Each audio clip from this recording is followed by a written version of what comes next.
Derivatives trading involves substantial risk of loss and is not suitable for all investors. Past performance is not necessarily indicative of future results.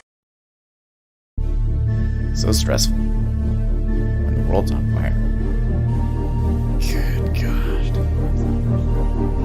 I can't look at this, guys. Like, my strategy is you buy it and you hope that you got a good spot. Yeah, but we all think you're crazy. You don't fight this. No way. The markets are freaking out and you don't think that anything is wrong? Come back tomorrow and I'll lose it all. Should be fun. Good morning, everybody. It is the 10th. It is a Tuesday. We've been having a pretty quiet week so far. Let's just go straight into the charts. There wasn't any too significant news. Oh, still got that gold. I don't want to look at that gold chart. Holy crap. Jeez. Okay. E-mini. So E-mini yesterday started out with a little bit of a pump and dump. Well, I shouldn't be calling it a pump and dump, but they had a little rise on the open and then fell. Right. They tried to, pull it out, but in the end, they didn't make new highs for the day. And now in the overnight, there's been a little bit of a gap down and a push back up.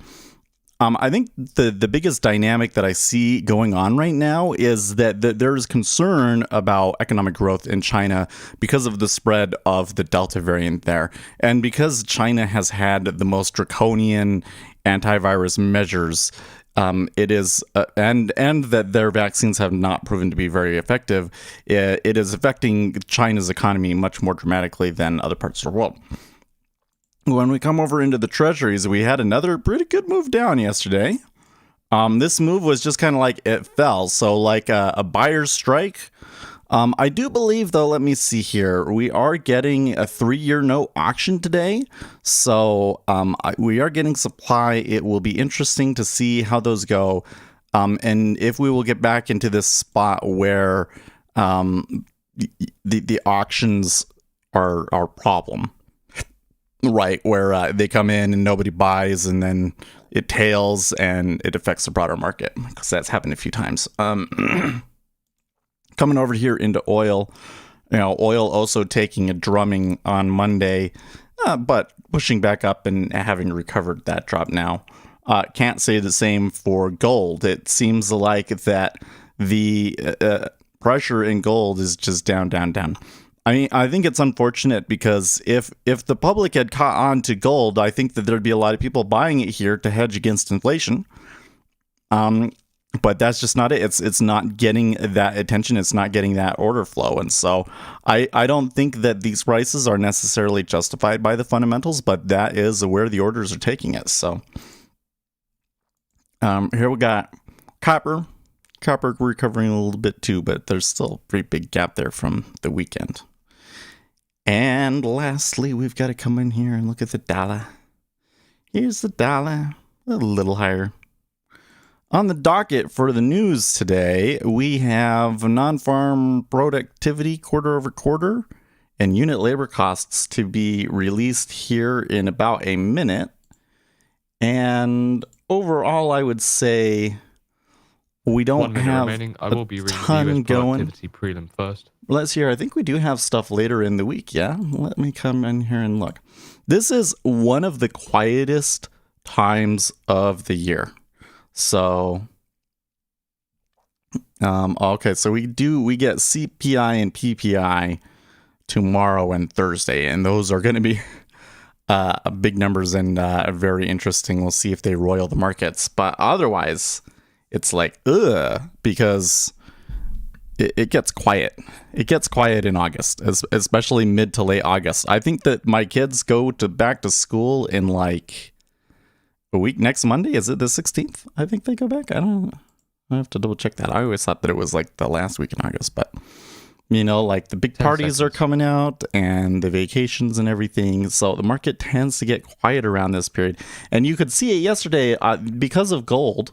There was reason for us to think, the market could move and we could have some interesting action. But then what happened? There was a bunch of action on the open and then it went dead. So, US labor cost premium 1.0%, 1.0%. That's in line with the forecast of 1.0%. Okay, so I'm hearing the numbers come in through here, and It looks like the productivity preliminary is 2.3 versus an expected 3.2, but the labor costs are in line with estimates. Here is the methodology. What is this? Does Nassim have a new? No. That's an old video.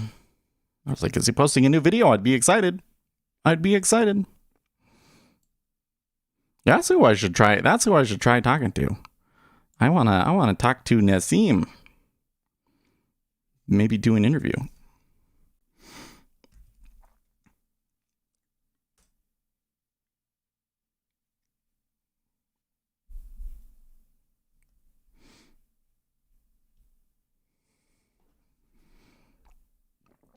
Oh boy. Scott Adams with the puns. USDA detected coronavirus antibodies in 40% of deer they tested, and Scott Adams saying this virus refuses to pass the buck. Revised for the. By the way, good morning, Win. Prelim at minus 2.8%. Oh yeah, that's a good point. They're voting on the infrastructure bill today at 11. Oh, and we should check the cryptocurrencies off of that, because the big deal that's been going on is that there have been all sorts of amendments and stuff. They tried to add into the infrastructure bill. Last I checked, my understanding was that all amendments were defeated, and so the language that was in there in the infrastructure bill just stays as is. So the whole thing here is that the Democrats they need money to fund this. Like, it is a huge bill, and in order to get people to vote on it, you have to show that you're not adding to the deficit, and it adds to the deficit. I mean, I don't think there's any way around that. The CBO score was that it would add to the deficit, but the senators felt that it was justified, and they know that there's limitations in the CBO's analysis and so forth, right? So, but one of the provisions in there that is intended to pay for it is stricter reporting requirements on cryptocurrency transactions. So they're basically saying there are people that are making profits in cryptocurrencies that aren't paying taxes on it, and we're going to make sure that they do.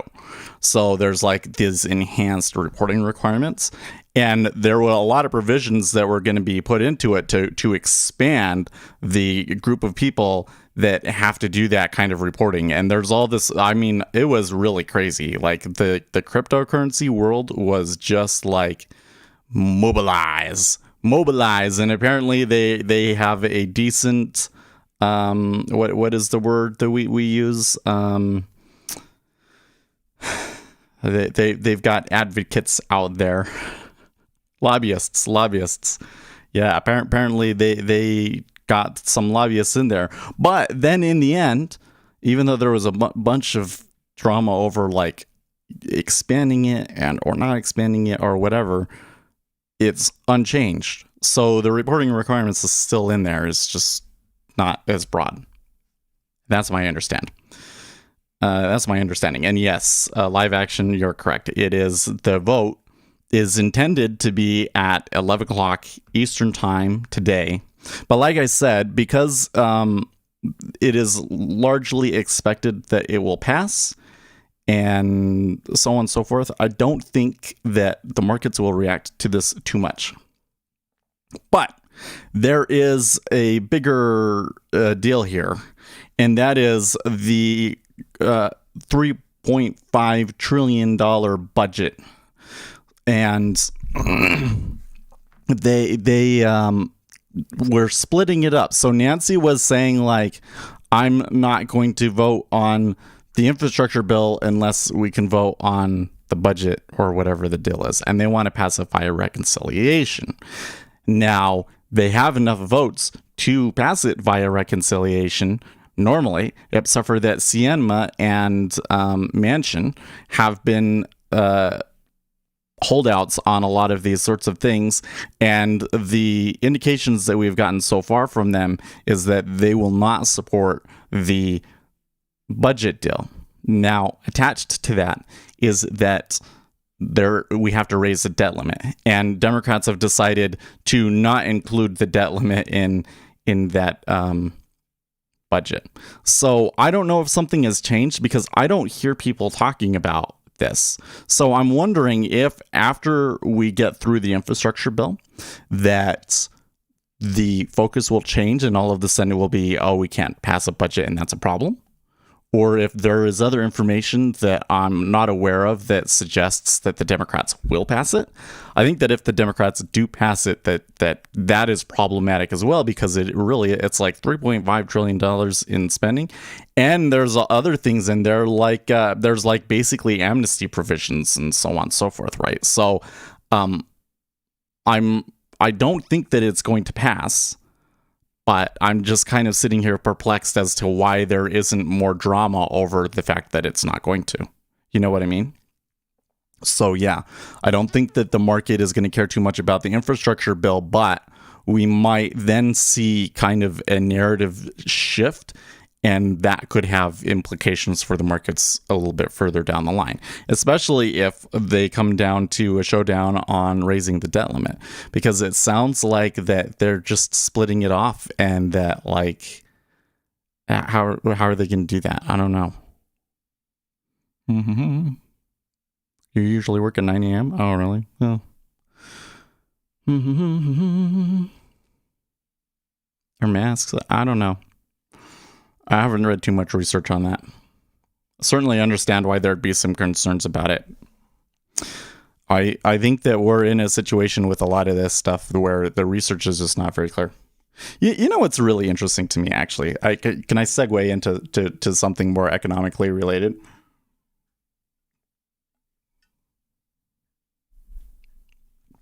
Hold on.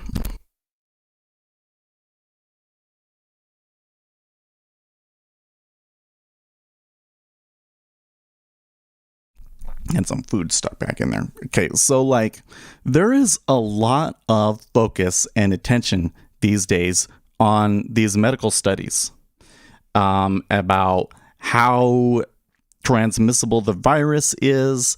I think that we're kind of starting to come to the realization that the Delta variant is much more contagious, and that you're still going to catch it even if you have the vaccine. At least that's what some indications are showing, but I don't know if that's showing up in the studies yet. So we're in the world of coronavirus research and in mask research, we're in an area where there's a lot of disagreement, and it's very difficult to scientifically prove the questions that we're trying to learn, and there's just a lot of drama as a result. Switch over to the economic world. In the last 30 years or so, I would say, we have made very significant and dramatic progress in the area of economic research, and in particular, as related to us, in the area of market microstructure and order flow. So there's all of this new information about market microstructure and order flow and it's not just that it's like, lots of good research. It's research that kind of answers some of the fundamental questions that we've been grappling with for the last 100 years. Okay. Like, remember that when it was, Keynes, his whole thing was like, well, really what you need to do is you need to expect other people's behaviors, that it's not, the market doesn't really reflect prices accurately, and the best way to make investments is to anticipate what kind of investments other people are going to make. Like, I think the best expression of that investing philosophy would be, we should buy Tesla, not because Tesla is a good company or is going to continue to be profitable, but because it's popular with the public, and so people want to invest in it. And that creates order flow and makes the price of it go up, even though that price is not even close to justified by the fundamentals, right? And we're getting all of this research, particularly the GK study on price is inelastic, which suggests that the supply and demand for securities is not that affected by the current price, and that it has more to do with the order flow that is coming in. And this supports what Keys was saying, right? The market's not efficient, and you've got to try and predict what other people are going to do instead. And of course, these are still kind of theories, but I think that there are really significant jumps. And like, we really need to change the mindset. Like, I think that us on this channel, like, we've kind of always been on that track that, like, you know, the market's not very efficient, technical analysis, it doesn't really work. But I don't think that we properly understood the significance of some of the things that we were learning. That, like, if the market is that inefficient, and if orders have that dramatic of an effect on price, then in reality, the actual informational content that you can pull out of a chart is very, very limited.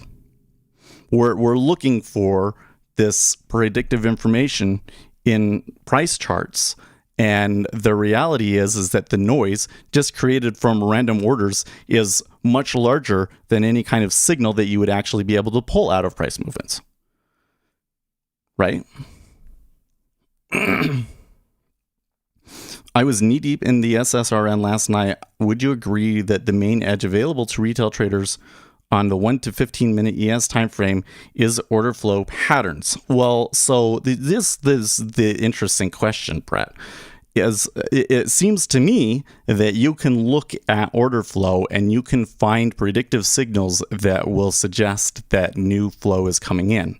But I do not know how to prove that. And doing my own backtesting and research, kind of the places, so there's two issues here on this one. First is that the information that we really need to be able to, like, backtest and demonstrate these sorts of things aren't really available to retail traders, or basically have to record it yourself, right? Because you could come in and you could have a market replay run through NinjaTrader, which isn't very good. I haven't gotten into this, but I need to revisit it. Getting my indicators to backtest correctly, these ones with the level 2, because it will pull out the historical information, but we have to see if it can make trades off of that. And so it's kind of difficult to go in there and show. But we certainly have times where we see things and we're correctly able to predict a large order flow come through and the direction that it's going to go and stuff, right?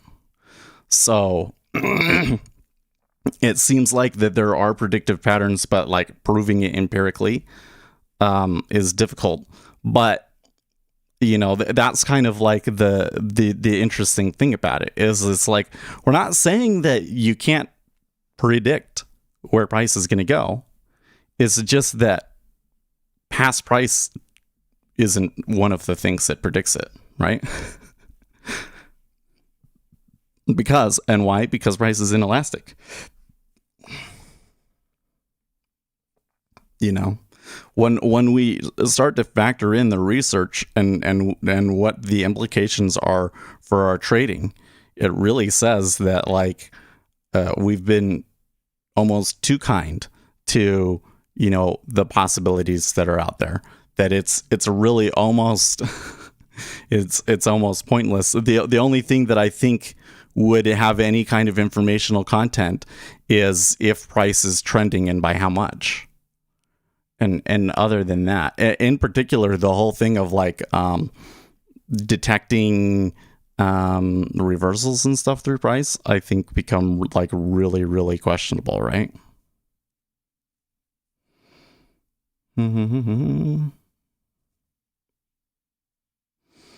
My fear of fundamental analysis is that it tries to get at the true value of a company, but I intend to think that the market is efficient enough to reflect that dumb stuff gets pumped constantly.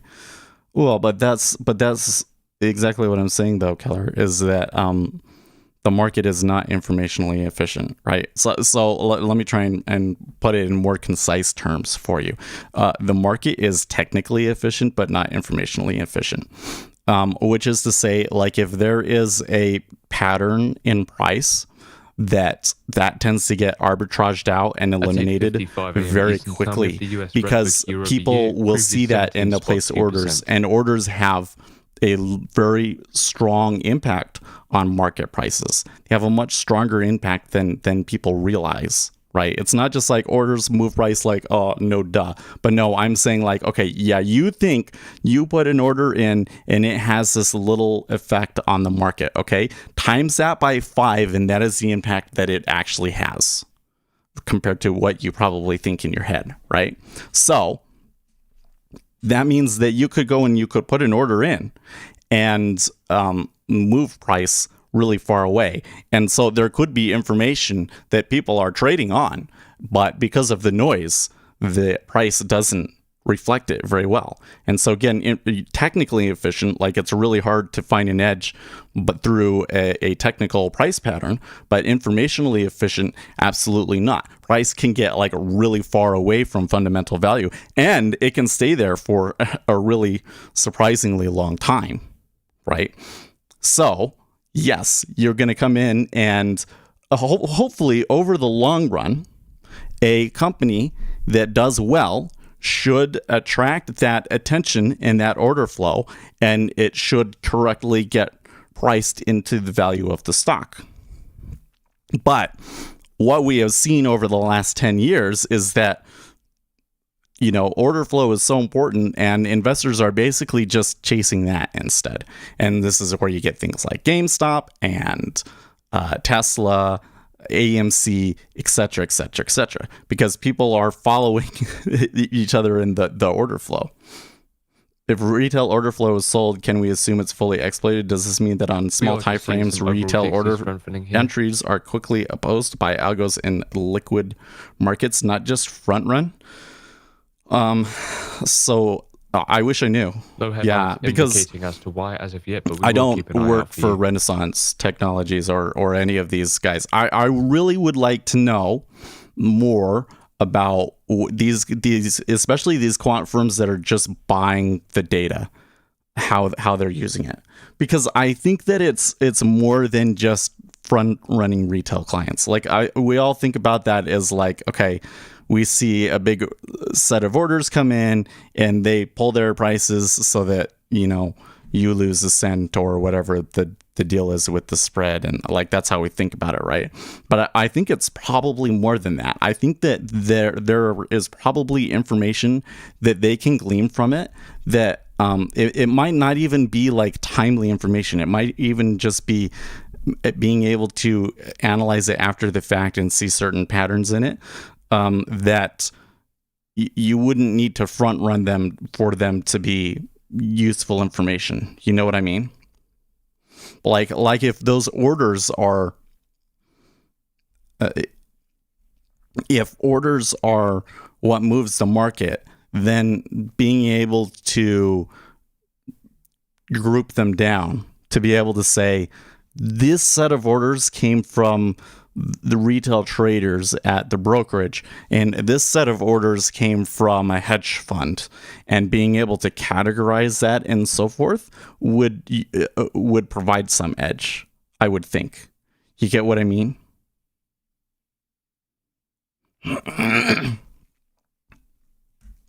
But to the you know, does it get removed out? I think not. Like I think what we're realizing is that the inefficiency introduced into the market from orders is quite significant, and these quant firms have basically found a way to just absolutely dominate making money off of that.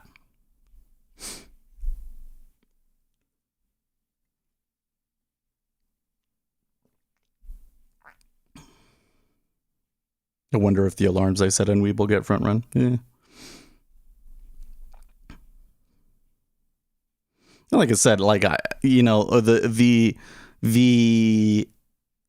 front running of retail client flow, at least for you and me, is not necessarily a big deal.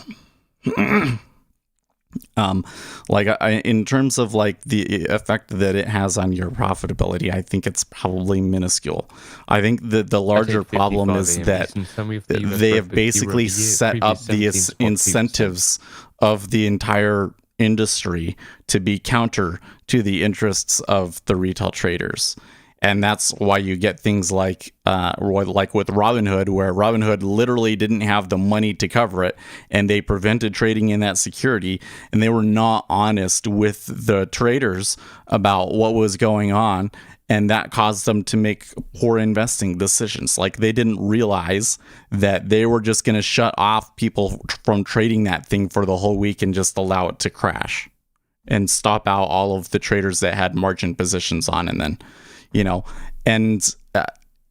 like, it was a legit thing. Like, they didn't have the money, but if they had been honest with everybody, those retail traders would have just closed their positions in the profit then at that point, right?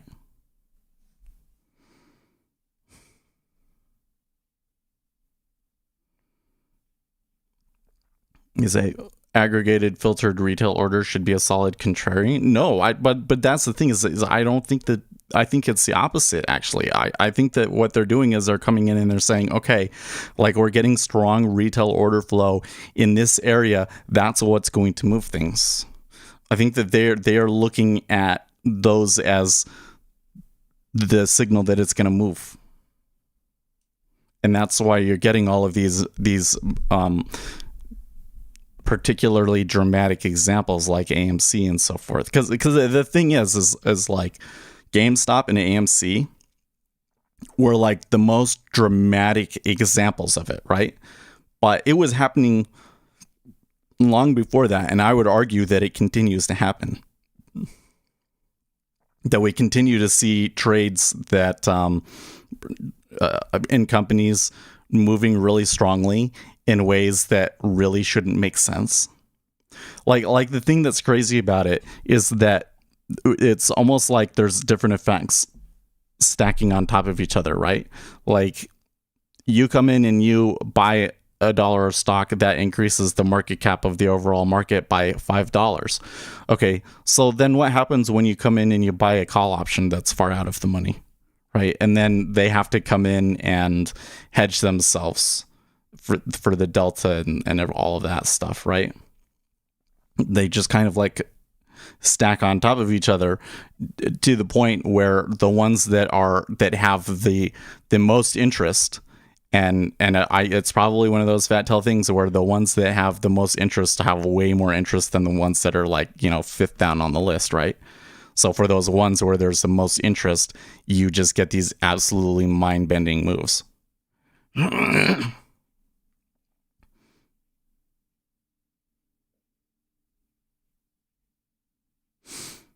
The thing that drives me crazy is they said it wouldn't happen again, and yet they keep freezing trades on things since that congressional hearing. Yeah, I really can't imagine why anybody would want to continue trading with Robinhood. Like, the issue with Robinhood isn't just like that they did that shady thing with GameStop, right? They have had problems with their infrastructure, keeping up with their infrastructure for a long time. I don't know if we can blame them, but having dealt with these sorts of issues at a company before and knowing what you have to put into for keeping capacity up, like, it's very expensive and difficult to do and difficult to keep up with. And when you've got when you're literally a generational trend, right, there's no chance that you're going to keep up. And so, yeah, if you're trading with Robinhood, I think you have to expect that on the biggest movers that you're going to have periods where you just can't trade.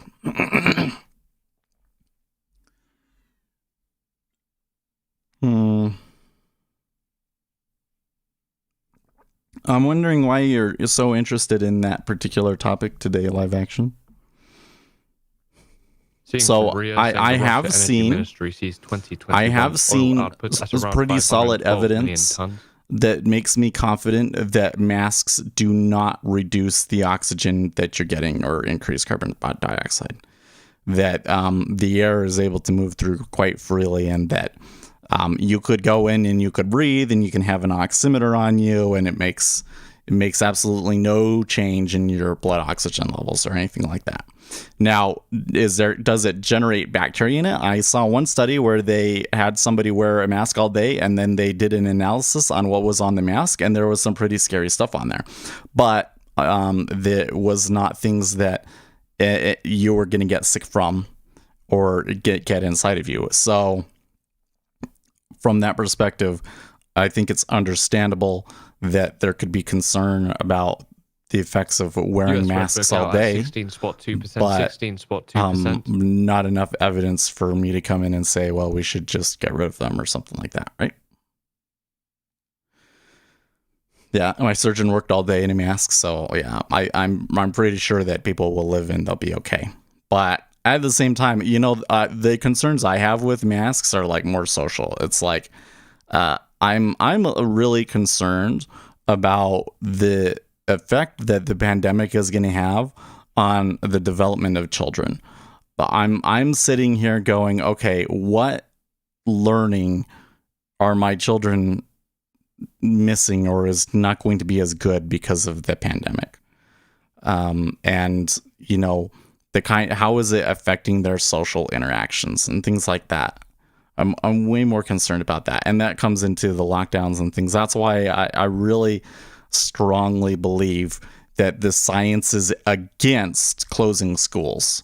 There's no evidence to suggest that closing schools makes a difference in the spread of the coronavirus and has a very negative impact on the kids. And I don't know why they've had to go back and forth about that political football, but I'm very confident that the science falls on the side of opening the schools, right? But yeah, most of the schools are going to open, so it's no big deal. Man, this market is just gonna be a quiet market today, isn't it? Anyways, that's all there is. There's not really anything to say about it.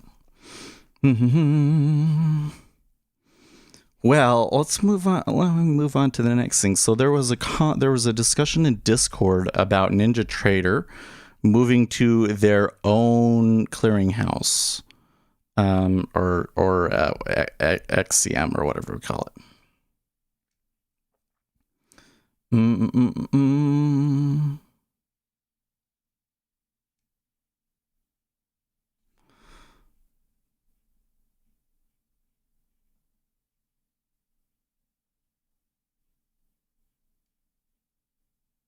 All of these platforms are crap.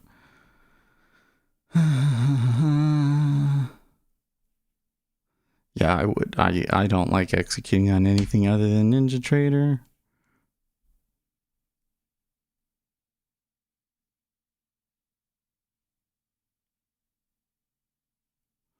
Yes, you can.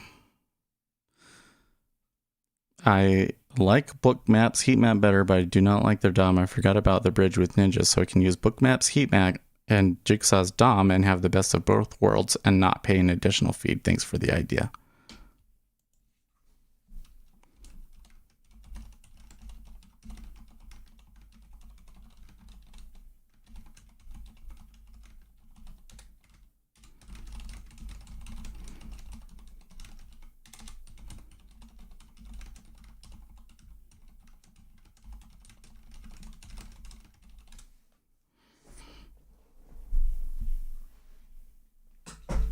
Seth, I remember you saying it was going to be slow a while ago, and then something hit the wires, and wow, yeah, that could happen.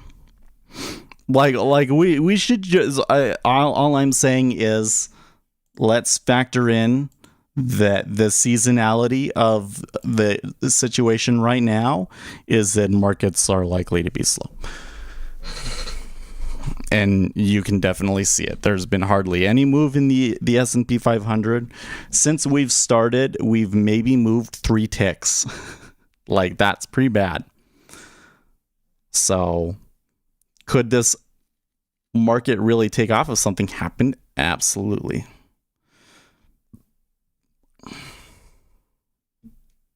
What's this? effective Fed funds rate New at Squawk has a 0.1% fantasy in Premier August League 9th versus 0.1% in August 6th. See me micro yield launch Friday. Well, I believe it's next Monday, but yeah.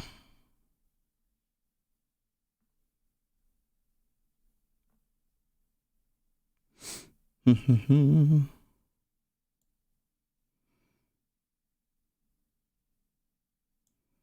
think that 60 might break down low here?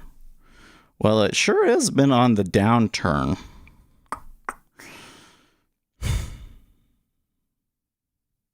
Kind of interested to see what gold is going to do today.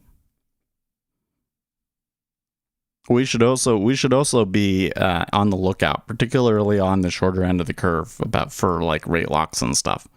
Like I think that we should expect to see some icebergs and stuff, and if we don't, we may just want to go short.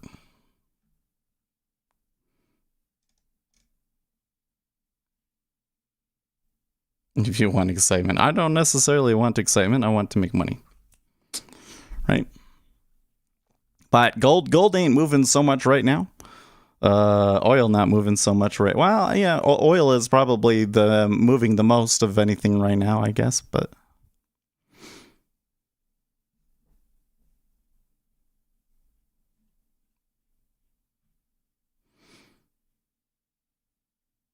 dollar may pressure commodities.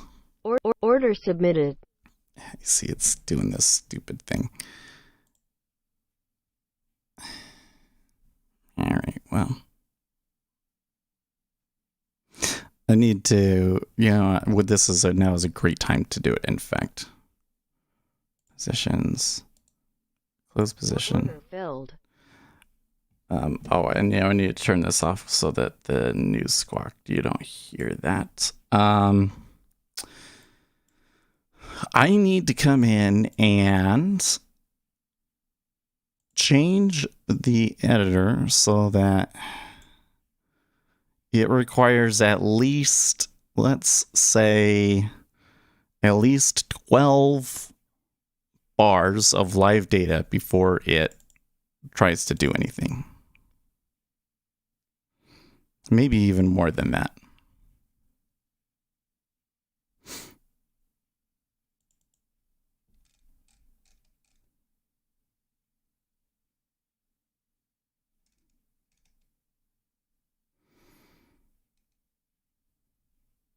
State real time.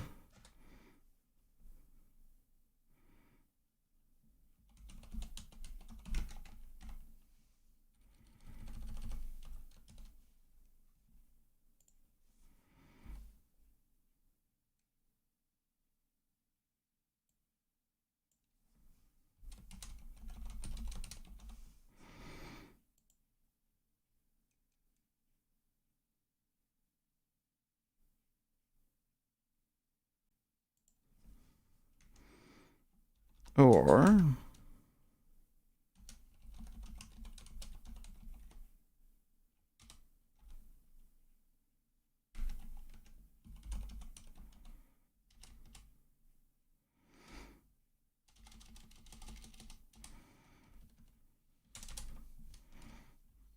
if state equals state real time and current bars of 1 is less than minus live bars is less than 24, then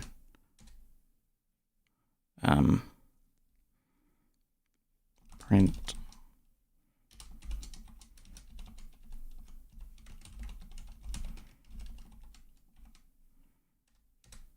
and return and compile. Need a semicolon. Okay.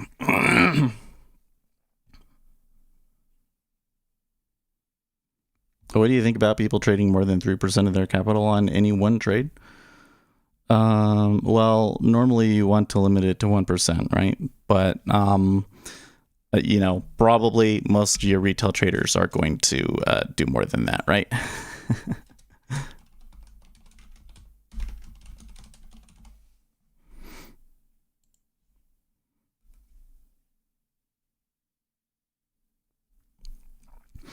I think that you got to come into this with the acknowledgement that a lot of what we're doing is really just taking on risk and getting paid for it.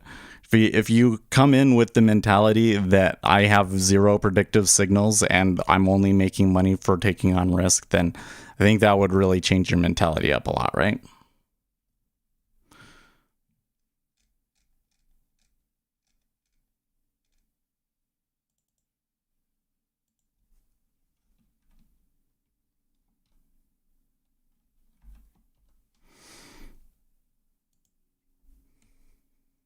What are you doing? Oh, I was just updating the robot so that it doesn't try taking a trade there. Because it was taking a trade there because it hasn't had enough time to collect the level 2 data to properly filter things. So I'm going to make that change, and I'm going to re-enable the strategy. And when I come over into my output window, I should see here for the first few bars it telling me that the strategy is not enabled yet.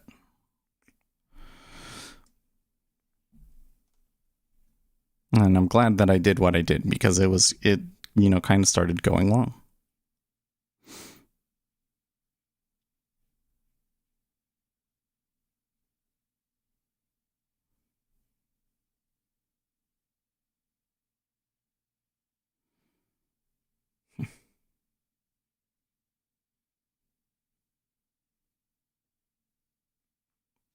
One thing I love about futures is that I can easily scratch a trade if I see large orders on certain price points. Yeah, well, to that point, your ability to manage your risk is a lot easier in futures, right?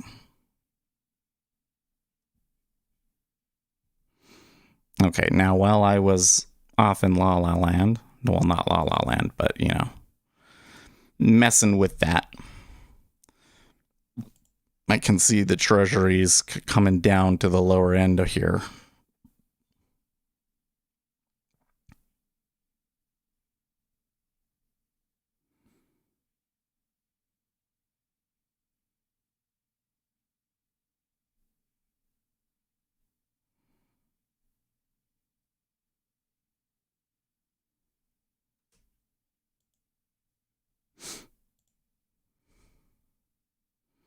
I'm just noting a little bit of a discrepancy here in the 10-year.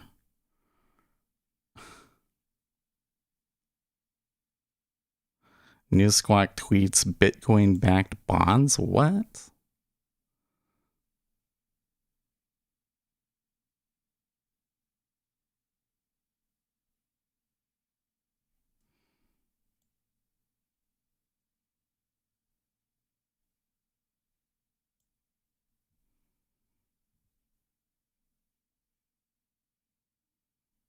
You say you just got long in the treasury or in the E-mini?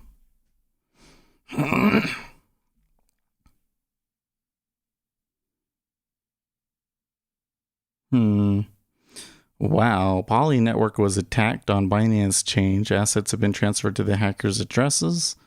$350 million. Whoa.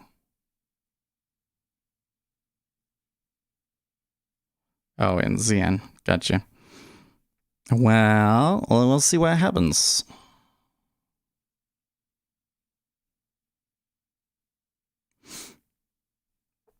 The thing is I'm a little concerned about, since I'm not seeing a lot of activity or iceberging, I'm concerned about another situation like yesterday where we moved down and it's only like 500 orders to clear prices. But then on top of that, I'm noticing a little bit of convexivity change here, where the 10-year is up a little bit more than the 5 and the 30 would justify. Maybe the 30-year comes back up here to 21 and evens back out, but and the E-mini looks bullish. I mean, they're just kind of chilling there below the extended session. I'm wondering maybe it'll be quiet until the open, but our normal trade would just be to go long here, right?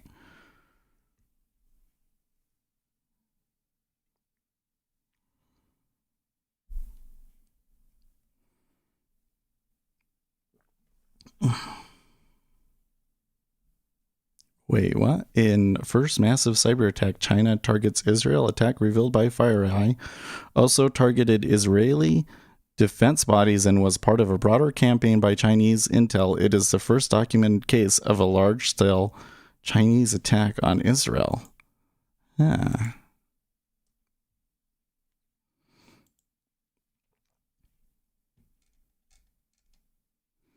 A coordinated cyber attack, which most likely originated in China, hit dozens of Israeli government and private organizations, according to an announcement on Monday by FireEye. This is the first documented case of a large-scale Chinese attack. It was part of a broader campaign that targeted many countries, including Iran, Saudi Arabia, Ukraine, Uzbekistan, and Thailand. Really? FireEye has been monitoring the operation for 2 years.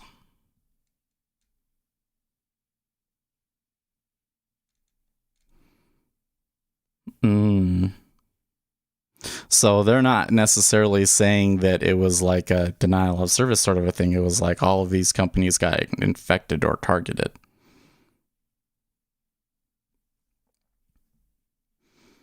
IT companies were particularly sought after targets because they are what is known as supply chain theft, meaning that through them the hackers can reach many other companies. The attacks were aimed at stealing know-how, commercial secrets, and business intelligence. Gotcha. I understand why it's not such a big deal now. Okay.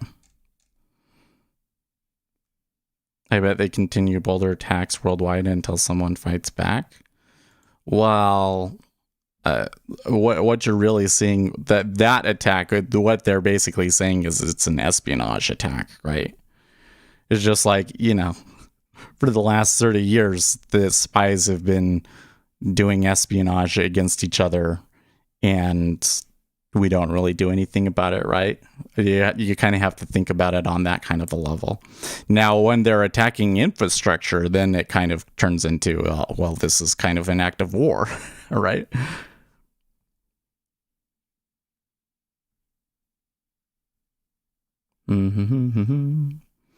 Nassim Taleb still talking about Snowden. Have you guys been following this thing with Taleb? I find it interesting because basically Snowden didn't make an argument. Like, Snowden's argument, it was that Taleb is mean. And it was like, okay. Yes. But he is saying something that's true, and he is being attacked by shills, as far as I can tell.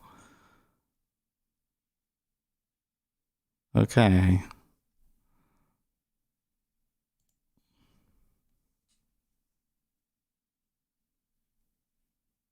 MLB is Barstool in talks for broadcasting deal. That would be interesting. Taleb has been proven. What has he been proven wrong on? I think that people just are mad at him because of the Bitcoin black paper. Really, right? It's kind of a weird thing. Like, I didn't realize that there was as much controversial opinion about him as there was, but it's kind of hard to judge because, a lot of the drama is because he said that Bitcoin is worthless. Who's Taleb? So we're talking about Nicholas Nassim Taleb, the famed writer of the Black Swan book, which was part of a series of books where he talks about, he is really into the math, and he's done some research, and basically he has shown that a lot of the statistics that people are using to manage risk and so forth are flawed. Now, I think that he can talk, because here's the thing: like he made his money, man. Like, he played in the option markets, and he has FU money, and so he can get up and do with that he wants to, right? And what he does a lot is, yeah, Ryan the Great is correct. He gets on Twitter and he says things, and then people harass him, and he is just an a-hole about it. I think that should be factored in, because I think a lot of people, they'll just go on his feed and be like, well, this guy is really, really mean. Like, why is he just lashing out at everybody all the time? You have to realize that because of the Bitcoin black paper, that he is being attacked by like a wide swath of people. And so he just has like zero, patience for it. The black paper is really bad. I don't think that that's true at all. I think that the black paper is interesting because what Taleb basically did was he said, let's try and model Bitcoin, and it doesn't make sense to model it as a currency anymore because you can't really use it as a currency. So let's try and model it the same way that you would like a bond or a security. And when you try and model it in that way, you run into some big conundrums with it. And basically what he was showing was that, the end result of all of that is that Bitcoin should be worthless if you use that. So I think that the flaw with the paper is that, if you want to find a model that is predictive of where Bitcoin price is going to go, obviously that's not going to help you, right? But I do think that it points out some fundamental problems with Bitcoin that a lot of its adherents are ignoring.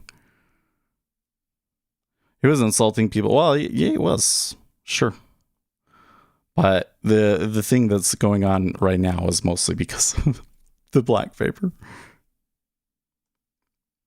I mean, I think the thing that is funny about it is that the people that are attacking him because of the Bitcoin black paper are people that would be prone to be fans of his otherwise, right? It really is a case of like, here is somebody to be admired, and he's saying something that contradicts what I believe about Bitcoin. And how do people react to that? And it's not pretty, right? It's not pretty.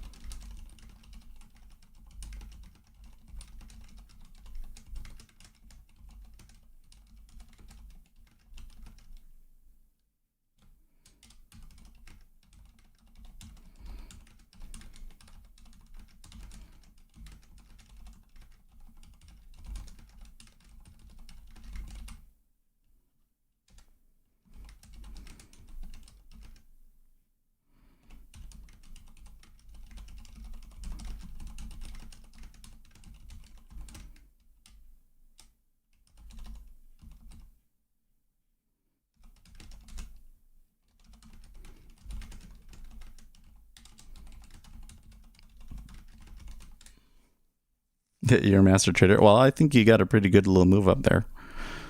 The play that I'm trying to make is a little bit broader. I'm wondering, maybe I should have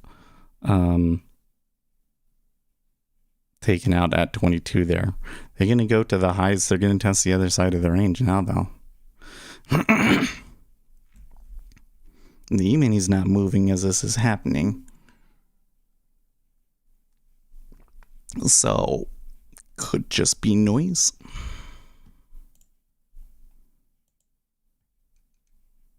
Okay, and I am getting the whole strategy not active yet bit, but it probably should be good to go now.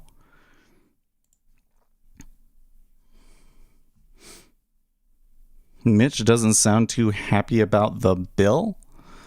Well, I don't think Republicans should be happy about the infrastructure bill. If I was in Congress, I would probably be taking the track that Donald Trump has, that we should just not play. I think that you're giving Democrats a win by passing the infrastructure bill, and that you're passing things in there that are going to, become interests that are difficult to get away from, and really bite you in the back for a long time to come. But the real question is how does things work out with the budget? That's the thing that interests me the most.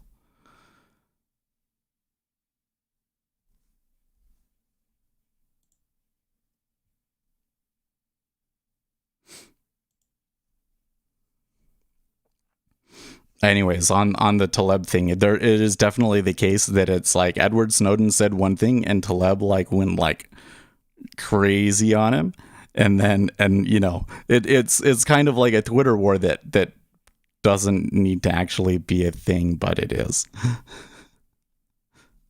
Oh my, they gonna go to a new high? That sure came up fast.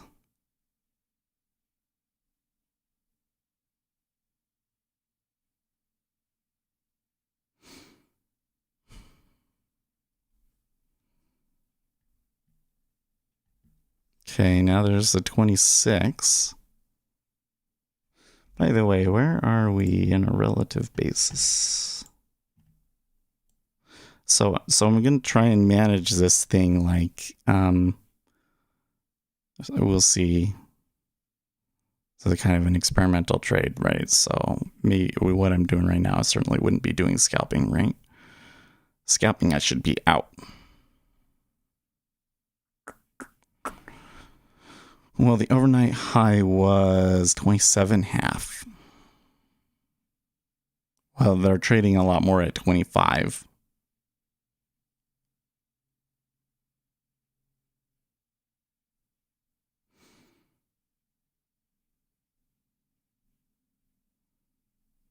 I've never once searched for anything Edward Snowden, yet he appears in my feed it's the Russians. There was a lot of it was Taleb criticizing him for going to Russia.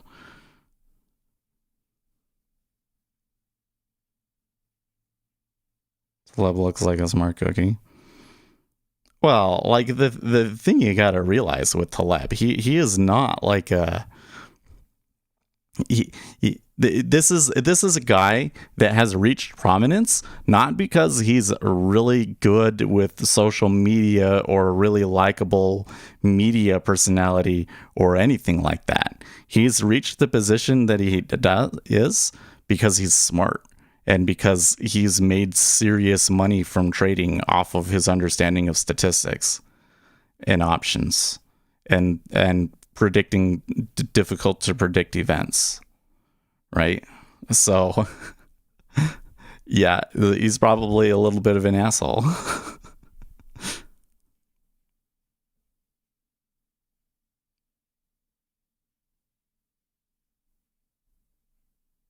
But that's how I found Seth. For every Snowden there was a Seth. There you go.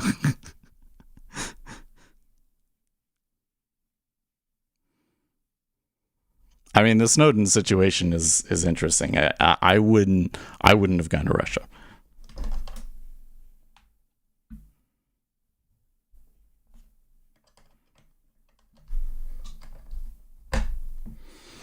I say if Snowden really believed in what he was doing as a cause, that the most beneficial thing to do for his cause would have been to stay in the United States and get prosecuted for it and hope for a pardon.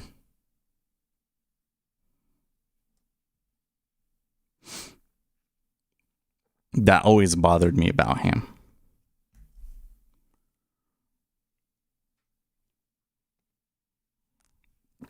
You go to Russia, and who knows what he gave Russia, if he had anything to give him, to be honest. That takes some brain cells to pull off. Well, it just kind of begged the question, like, that's going on. He's the only person that does something like that? You know? What does that say about him, his probably says some good things and some bad things about him, right?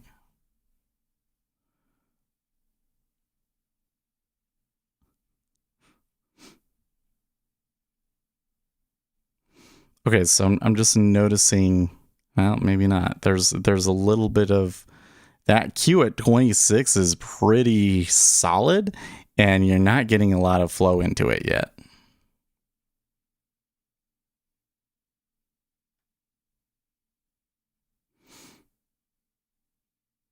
Okay. A down tick.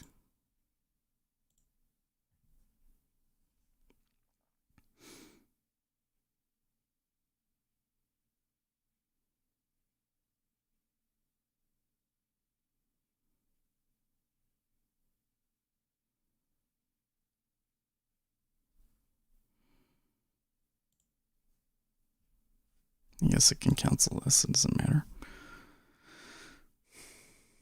Uzi, good morning. You're a little late. How are you doing? We got 4 minutes to the open here. It looks like that E-mini is going to start at the highs and probably print new highs right off of the open, which is a situation that I have not really seen in a while. So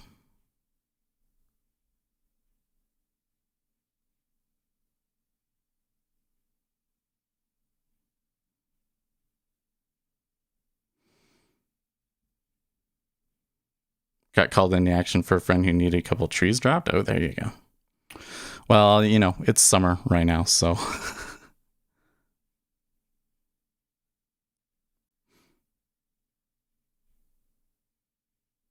we were just talking about the Twitter war between Nassim Nicholas Taleb and Edward Snowden. Seeing what over a decade of backyard neglect looks like is insane. Ugh, ew.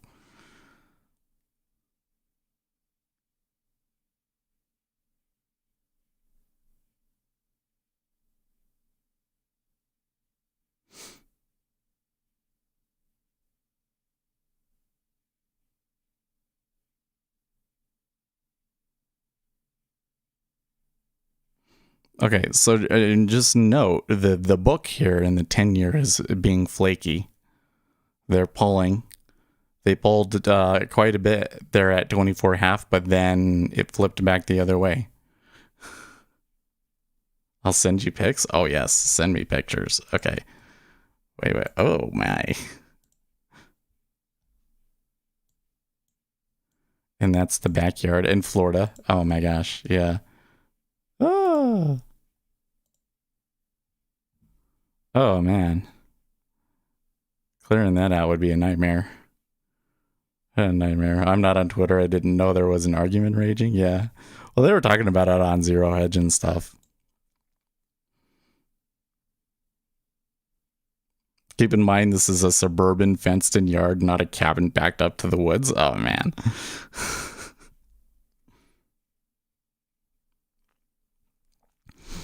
Wow. In Utah, the issue we have is keeping everything alive, but like, it could be worse, right?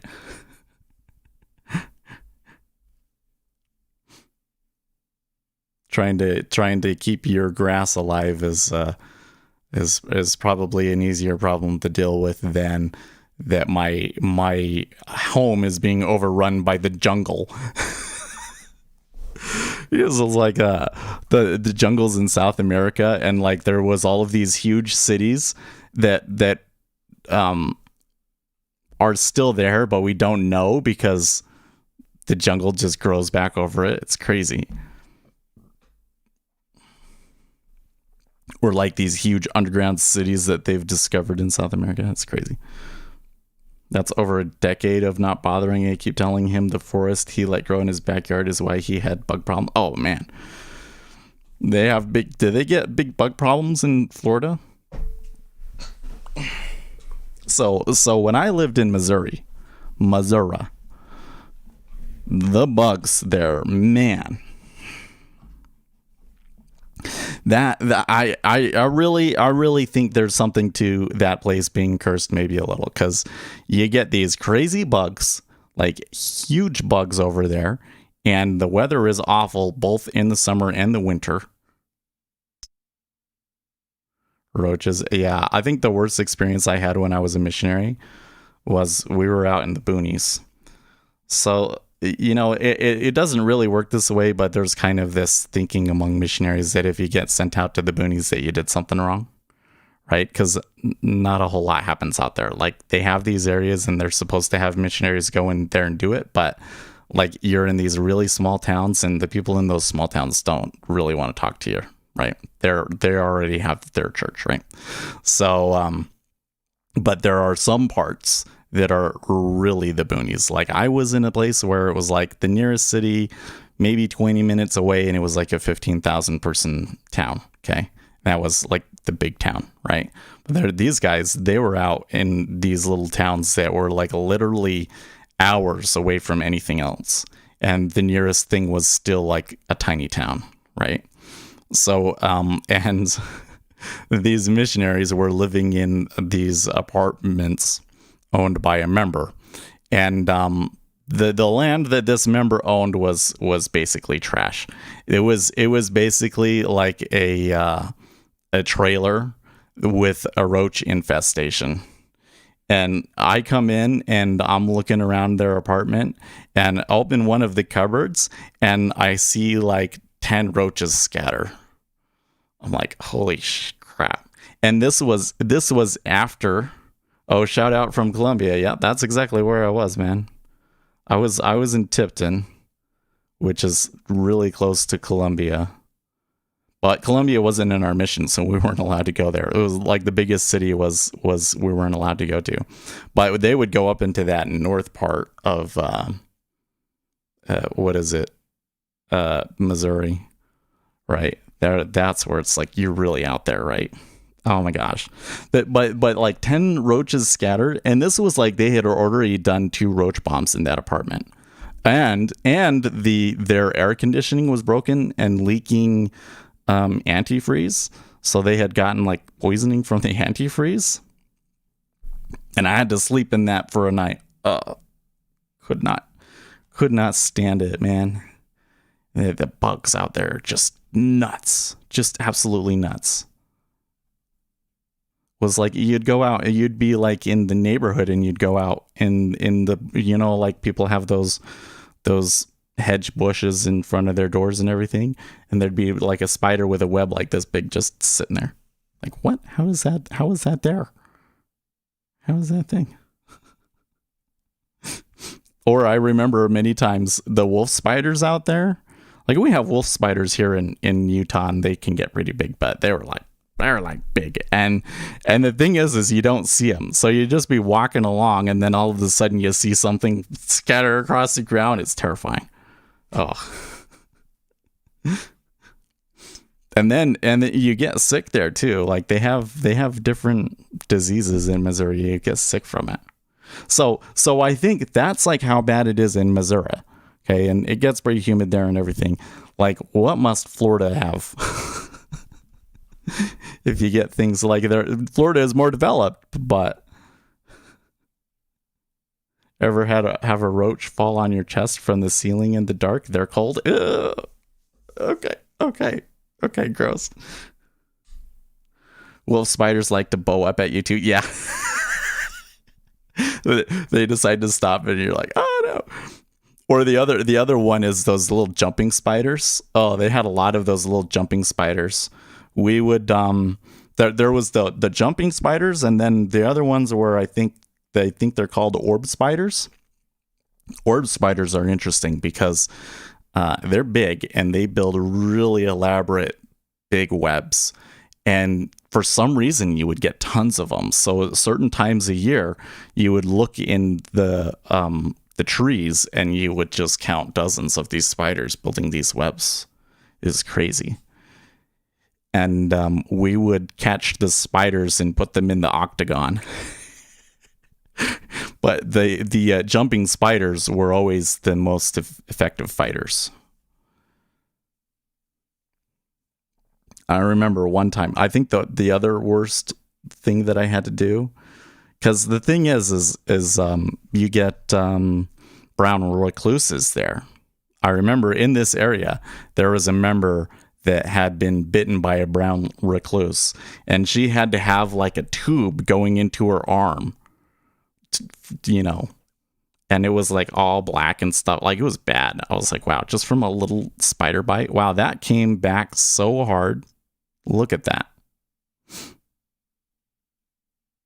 It is so totally the treasury, though, these days, man.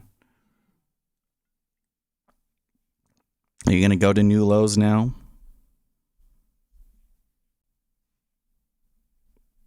Saw my share of brown recluse bites in the army. That stuff is brutal. Yeah.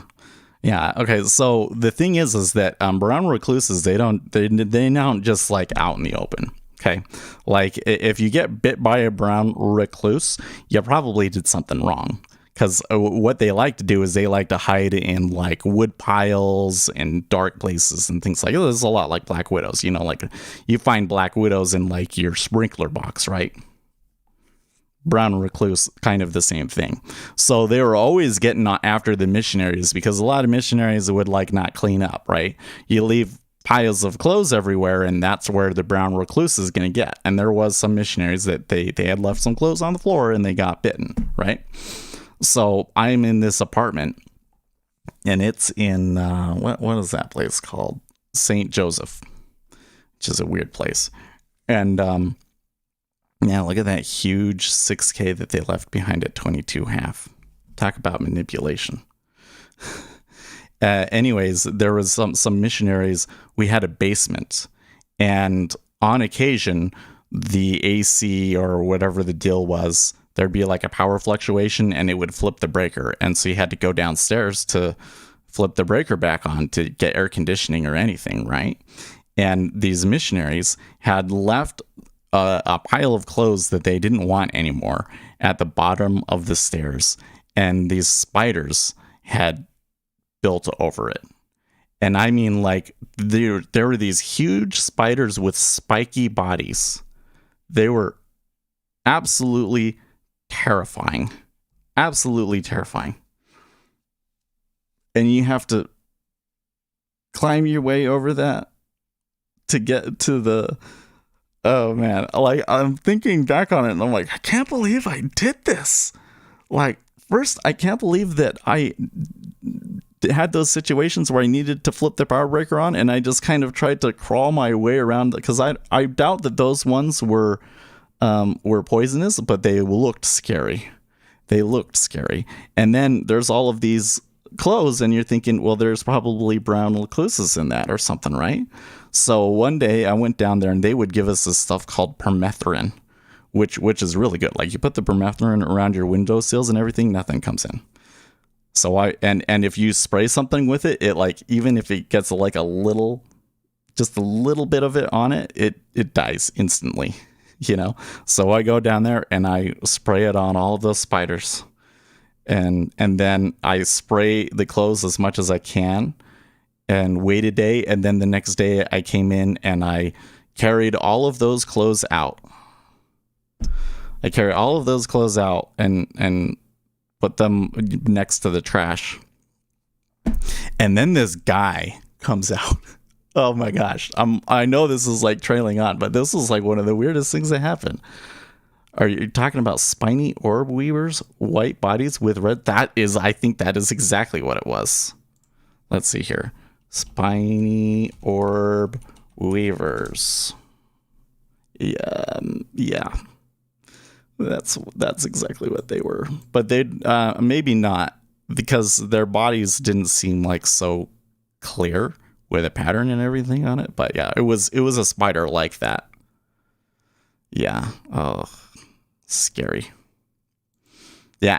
After that, this guy that was drunk came and started talking to us, and he wanted us to baptize him because he felt like he had done something bad, and we're like, well, you can't just do that. And he's like, well, I'm really hot, can you just dump some water on me? So my companion did that, and I'm like you realize that in his mind you just baptized him, right? And oh my gosh, this guy, like, we were trying to get some information from him or whatever, and he was like, he pulled out like 6 IDs out of him. Like, he took his shoe off and took his sock off, and he had an ID in his sock. Like, what's going on? He wanted a free bath, I guess. It was hot, but man. It says here, trying to remember his notes from PTSD therapy. That one area was those. Well, that St. Joseph and then Tipton, those were the ones that were kind of like, ugh. I hated living there. Like doing missionary work. Okay, even when it was like really dull and nothing was happening, fine.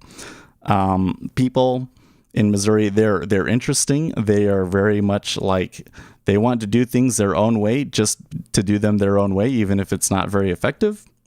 Okay, whatever, that's fine. But just like living there, the houses and the area and everything about it was just awful. Like even when we were in the nice parts, like Lenexa and Olathe and stuff, I was like, I don't know if it would really be worth living here. Like they're saying that this is like the cheapest place in the United States to live, like from a tax burden. And that's why there were so many like really, really rich people that lived there. And the whole time I'm just thinking, I don't think it'd be worth it. I don't think it'd be worth it. But that one day in particular. But I didn't get bit. So, moral of the story is don't leave your clothes on the floor, right?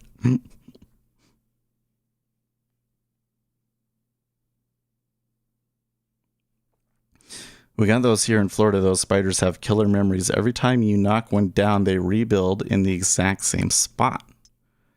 But generally harmless, though. Yeah. I don't like spiders. Thinking about spiders, no good. Or roaches. Like, you don't really get, like in Utah, to get cockroaches in your house, you really have to be a filthy person. But in Missouri, it was just everywhere.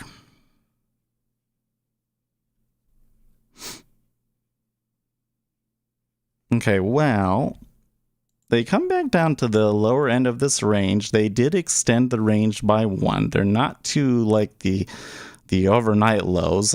There is a possibility that there could be another push down to 19. I think that if it happens, I think that you're going to continue to see situations where like bids just pull. And how did I manage this? Oh, I did. Okay, so I can take 1 off right there.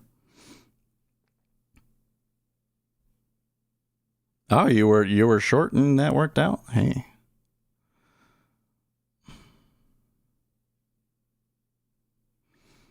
I don't know. When I'm thinking about this trade here in the treasury, so like clearly I took it and had to double down for it to work out, right? So this just kind of like if I was just trying to do 1 contract and hold like 2 ticks risk, then this would be like the most awful action for that, right?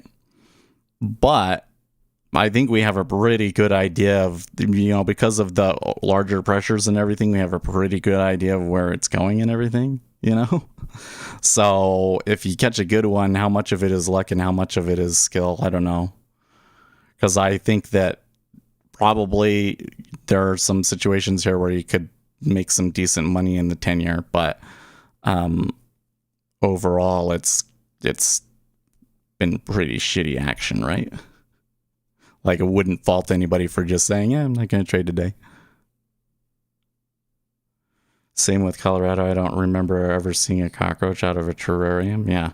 Like, the only, like, sort of... I have seen cockroaches. I do remember going to one person's house. I don't remember what the deal was, but they were just filthy, and they had some cockroaches. But usually in Utah, what you'll see is, like, the earwigs, and that's, like, the extent of, like, cockroaches. Because it's so dry. ES at decision point overnight. Well, there was a little bit of upside action off of the open, and they pulled back, and now they're coming back to that high. It looks like they want to move up.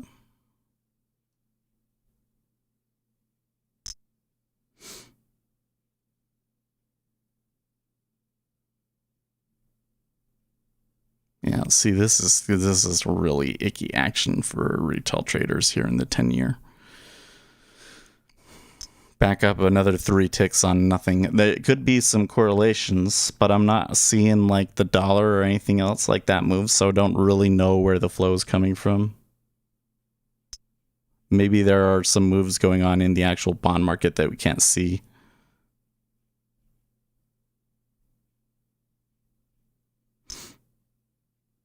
Okay, well, the E-mini went there and made a new high, and they got smacked back very quickly.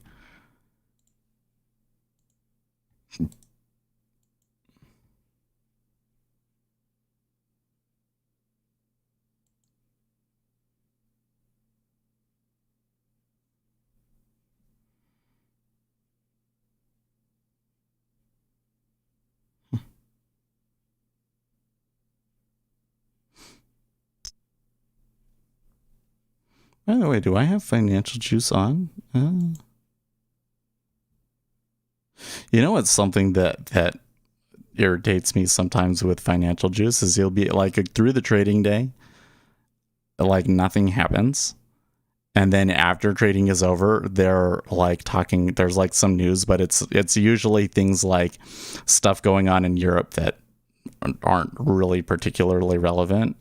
And then like they're talking all the time, and so I have to turn it off if I want to like watch YouTube videos or anything. You're short? Well, I really want to take a trade in the E-mini, but I'm feeling like this action is just awful.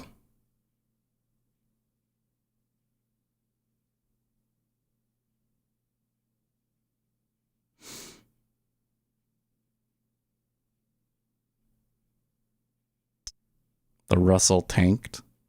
So are the small caps getting hit here?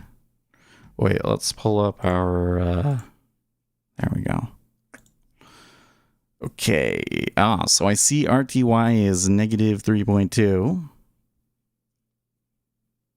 Ethereum and Bitcoin have the most volume today, which is interesting because they're kind of falling right now, right? Oh, we should minimize that so we can see your order flow there a little better.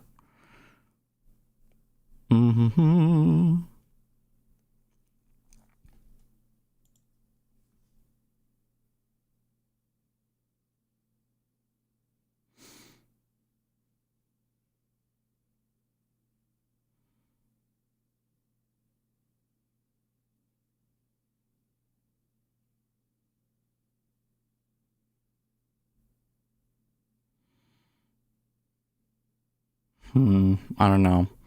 I look over there at the E-mini and I kind of am getting this feeling that in the end they're going to continue to bubble up. But I don't really see a good reason to be putting the risk on like the time of day and like there's no news and everything. Are we really going to get a strong flow that's going to move it appreciably for us? I might get that in the treasury. It says, nope, get out. We might get that in the treasury. And you can see there, they're pulling the orders again. Only 310 to clear 22 half. Are you kidding me? Maybe I need to pull up the 2-year. Maybe the 2-year is what's moving them.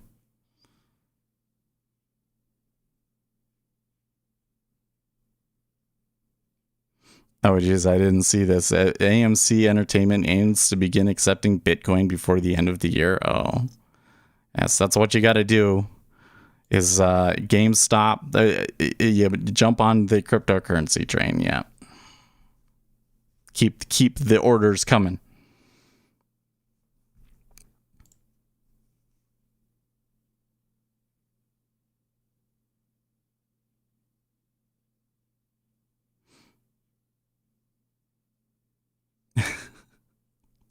The Bitfinex is making fun of the Bitcoin guys right now because there was a pretty big hack. So Poly Network, we call on miners of affected blockchain and crypto exchanges to blacklist tokens coming from the above addresses.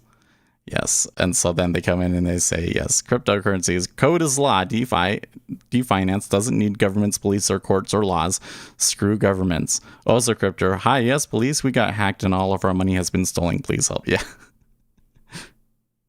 Do you know that this is the same thing that happened to Ethereum? This is why there's Ethereum Classic, because somebody pulled off a hack and stole a bunch of money from a bug in code. And so they decided to fork it where, to recover that money. And there was a large portion of the network that believed that was contrary to what Ethereum was supposed to be.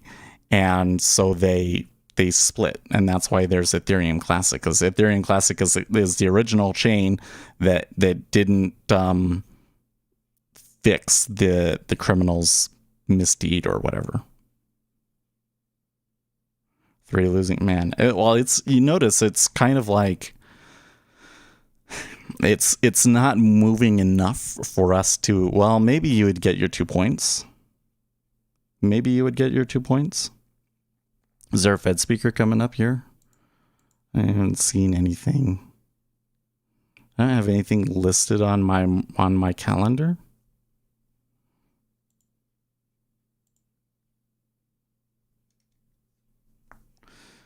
Anyways, but if you're in a situation where like it goes against you and it starts to feel nervous, then you probably would have taken like a bunch of trades and scratched them or gotten out by now, right?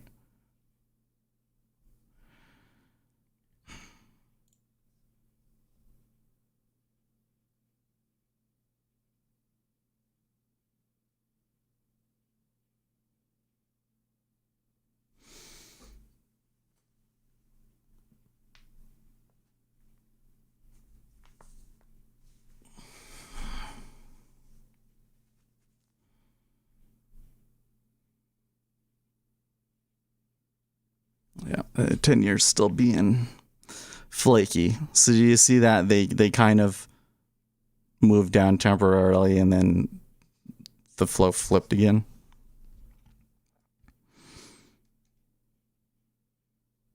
I don't have that on my watch list. I should add it. ZT, the 2 year. Let me come in over here. Let's see if there's something going on over there, because the action is being really sketchy.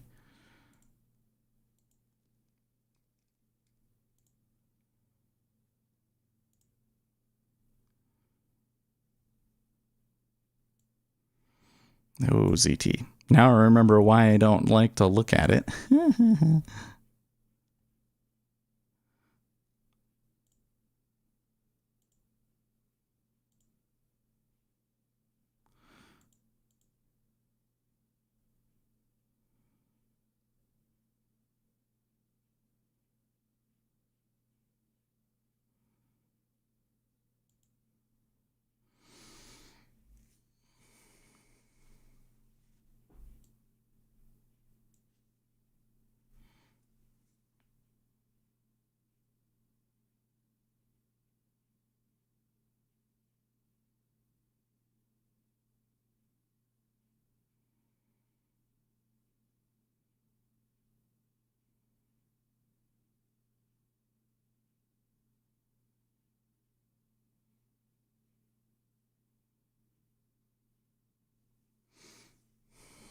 Uzi, so I got an email yesterday about NT Brokerage doing their own clearing, opening the door for ACH transfers and stuff.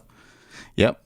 I knew that was coming, but I didn't realize it was going to be quite the way that they're doing it and everything. Like that, everybody would get an email, or switching over and yada yada. So I thought it was kind of just going to be a more quiet thing, but then now I realize, like, oh, that was kind of silly to think that. Does that mean I need to close? Well, I don't think that that's what will happen. I think that they will notify you and tell you about how your account is going to get transferred over. And then if you still prefer Dorman, then you'd have to go back to Dorman. I'd just be happy to do electronic funding. Yeah. Now, the people in chat were saying that their commissions are going to be a little bit different because of that, and that they weren't as good. But yeah. Oh, they'll send you new logon credentials and stuff. Oh, okay. But yeah. The whole thing is like they really get you locked into the ecosystem, right? The fact said those weren't changing.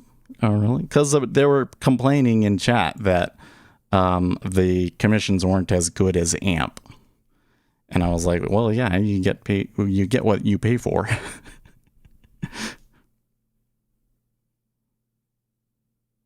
Hope that you never have a platform issue, because AMP won't be able to help you very quickly.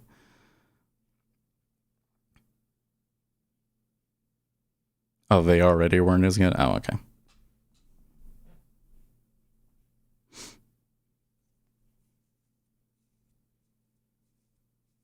Is it really that big of a difference, though?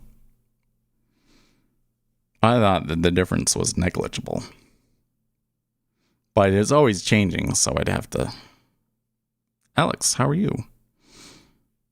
Oh, you see that? I'm just noticing now there's a really big order down at 16. Well, you would tend to see something like that in here. What do we got on... for ZB, do we have like... well, there's like 163.09. Oh boy. Okay. So like... there is a possibility of a break and stop run here in the treasuries. Well, I'm not seeing anything interesting happening in the 2 years, so I don't think that it was that. I started at like 140. No, it was never 144 a round turn for ZB. It was always like $3. 302. There you go. Yeah. Or 250. Like a maybe 250 round turn. Makes you wonder, what is the commission going to be for micro treasuries? Because, you know, the commissions tend to be cheaper for treasuries in general, but I could see them just making it close to $1, which would suck. Morning. Hey, weren't you already here saying good morning? How are you? Or is that a different Caleb?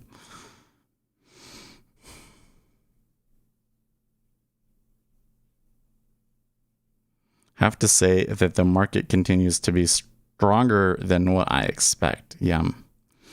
Yeah. Well, I think that we got to remember that the order flow is stronger than the fundamentals. And so like we can look at things and be like, okay, like fundamentals suggest that we're too high and that the market shouldn't be able to keep this up. But if they're pumping money into the system that allows them to buy orders, then the market is going to move up because the orders matter more than anything, right?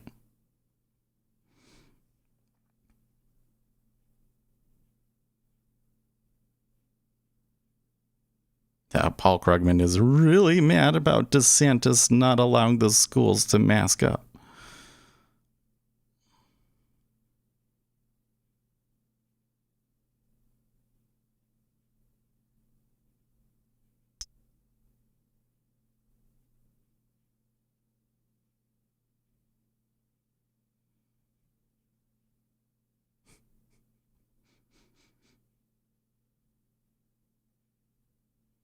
It may be overpriced, but not compared to tomorrow.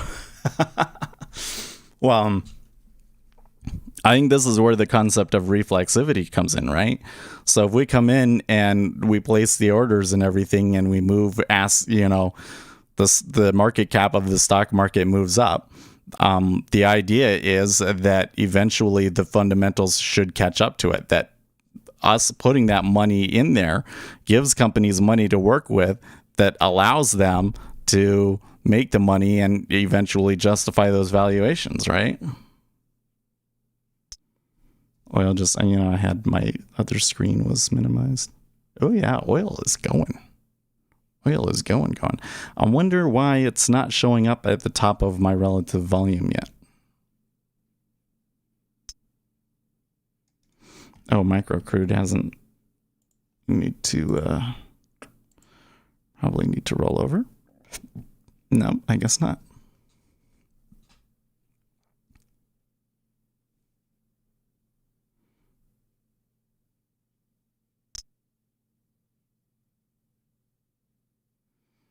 Good deal. You make money from that, huh?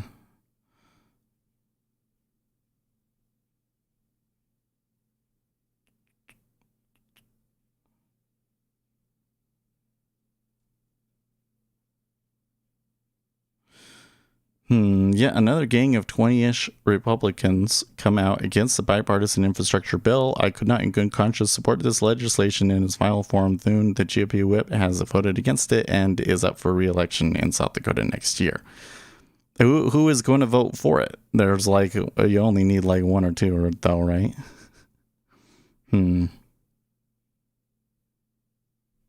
actually, you need more than one or two. You need like 10, right? So maybe the infrastructure deal is more on edge than we thought. We should consider that in an hour that there could be a greater risk of this not passing in the market freaking out than we anticipate at the moment.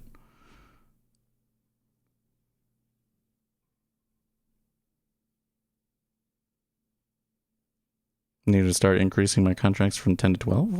Are you really?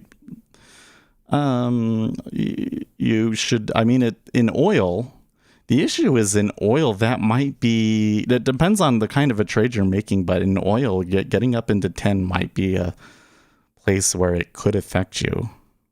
You know, because because the book is so thin, anyways.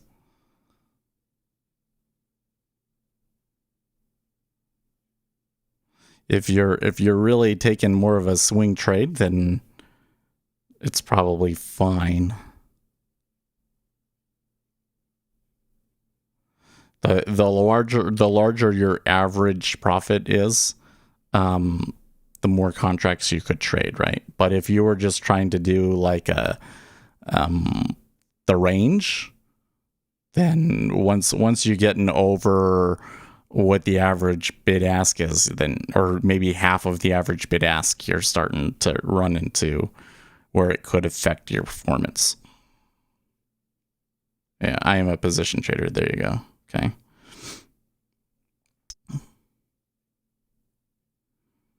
I'm gonna be new lows. Well, they printed the new low. They clear that at easy 485. Woo.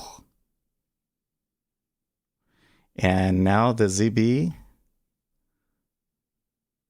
A little bit further on the ZB here, but like 2 or 3 more ticks, and then we're starting to talk about fun territory, let's say.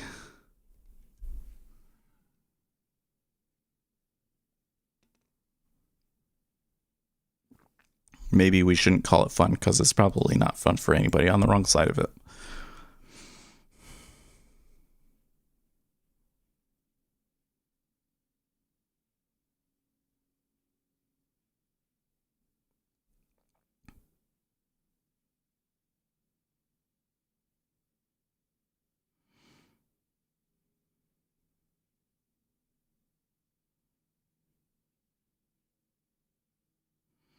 McConnell says it was an all-out sprint for Republicans to get amendments together for the budget vote-a-rama. He says they will be common-sense amendments that represent what Americans actually want and actually need.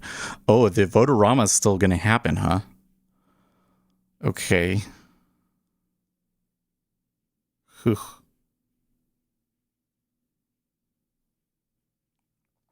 So you can see how it's like they'll tick into it.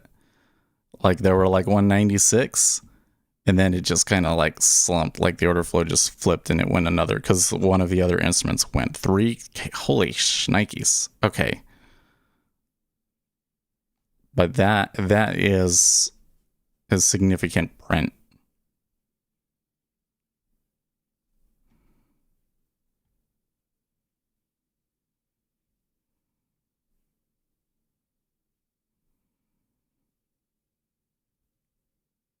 Yeah, I'm gonna, okay.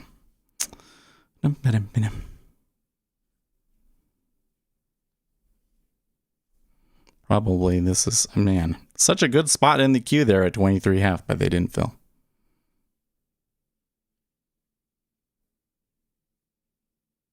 You made $1 in oil? No, you did not. No, you did. Can you show me a screenshot? I don't believe you, to be honest.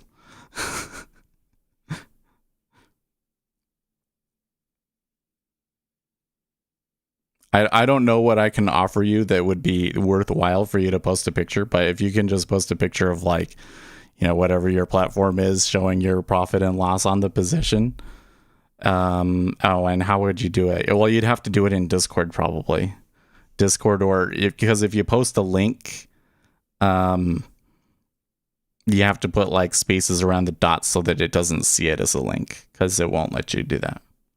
How would he make a single? What he's saying is that he took it from 67.20 to 68.20 and made a full dollar's worth in the gold, in the oil, which is essentially $1,000 per contract. So he's saying that he made like 10K on that trade.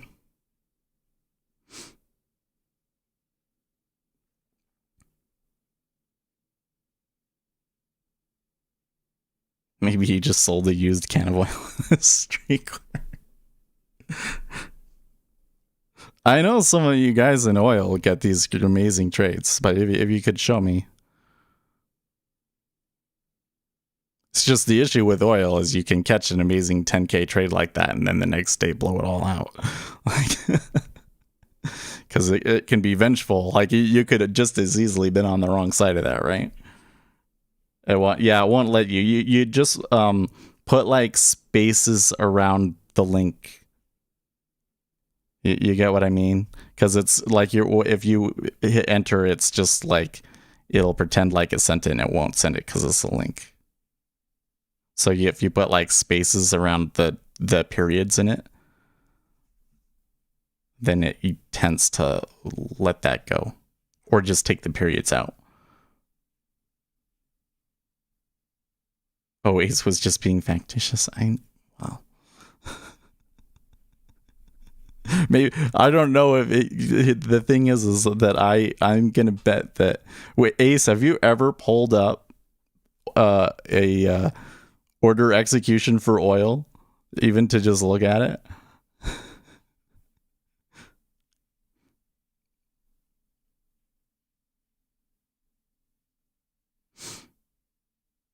No, they're pulling back, so I got the right call there at 20.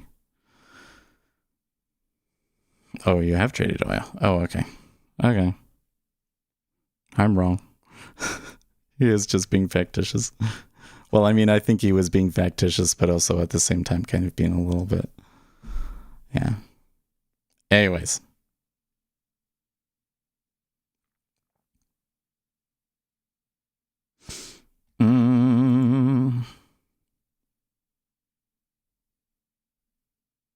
I'm not allowed to, fortunately. Really? You could post it on in the Discord. If you're in Discord, you just say something in the crude channel and I give you their permissions.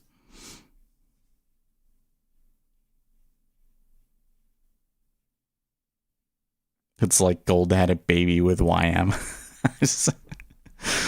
Gold is really taking off. Like, he is saying that he made $1 off of it, but it's still going.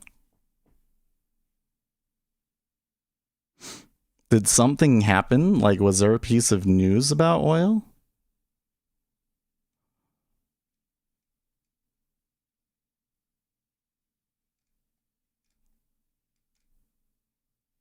I don't really see anything. That kind of a move, it kind of suggests news, but...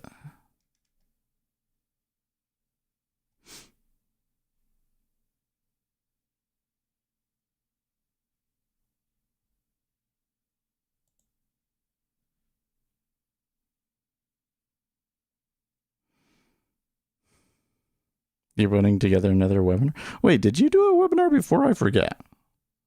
I did vaguely recall something like that.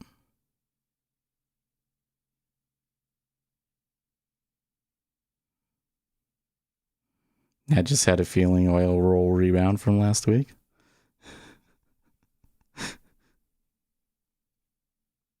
Oh, you do webinars all the time? Oh, really? I didn't know. Do they record them and put them on YouTube or anything? Man, that is an awfully nice trade for just feeling like oil will rebound to AO.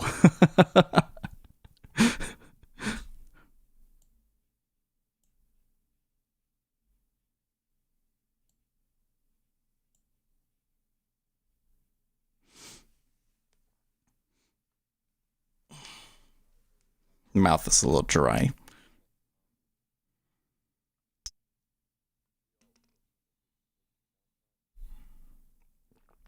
Oh, should note that the dollar is moving down, and that seems to be supporting equities, but and maybe that's helping oil right there. But like I just heard the news squawk talking about it.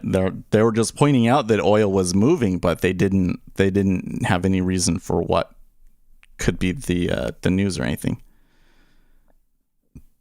You know how those indicator companies do. It's just an infomercial. Okay, I gotcha.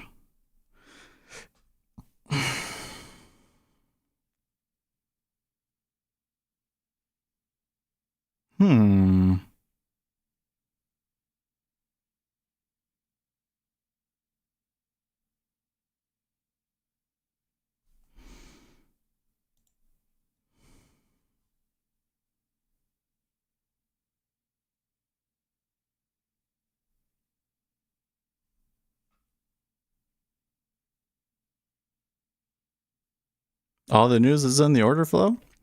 I don't agree. So like the thing is that I could come in. So the question here is, how high is it going to go? Right? Like if I'm in a trade and I've caught a runner, how far is it going to go? Like here in the treasury, I took that off because I don't like the liquidity, but I'm going to bet you that's not the low of the day. Right? I'm going to bet you that's not the low of the day. And how do I know that? Because I know this situation.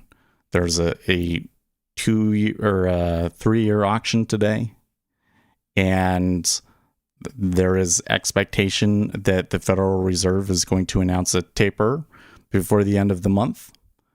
And so this auction is probably going to be brutal. And we should expect to see situations where they will move without a lot of orders having to do it. I'll look at that. Maybe I should have waited just a little bit longer, but it's all about understanding the product's ATR. Well, that can help. So like for instance, here in oil, having a full dollar move is pretty significant, right? Let's go look at that, actually. Futures, CL. And we want to do a 30-minute chart. 30-minute chart for the last 2 years.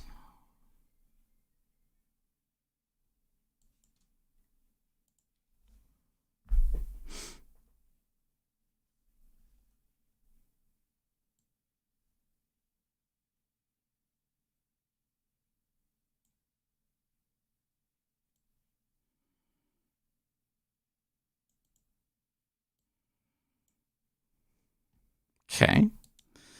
And then we'll add our range histogram to it.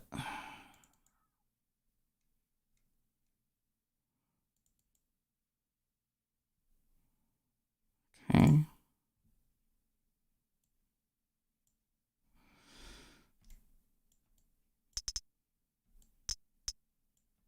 Okay.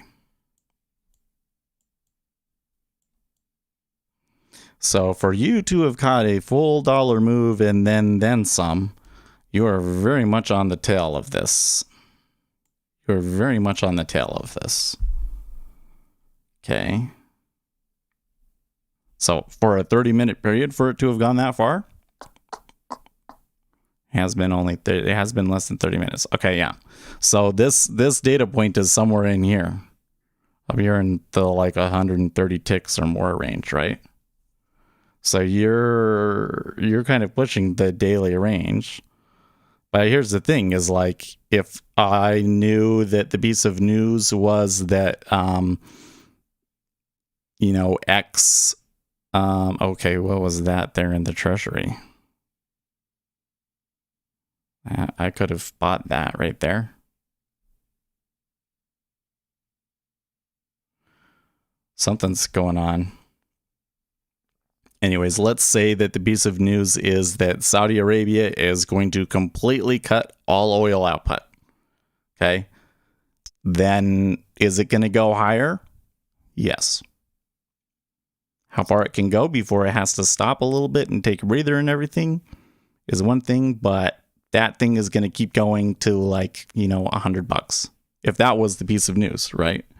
So there can be situations where, again, markets are not informationally efficient. So there can be situations where we could get a piece of information and that we can make money off of because their orders just aren't able to push it up there quickly enough yet, right? So it's always to your advantage to know what's moving it. But in this situation is a little bit different because we don't have any kind of indication. So now we kind of have to ask, why are we getting such a outlier in range in oil without any clear news? Well, I think kind of suggests that there is news and that we just don't know what it is yet. Right? You're guaranteed. You're trying to hold it for the whole day most of the time then, yeah.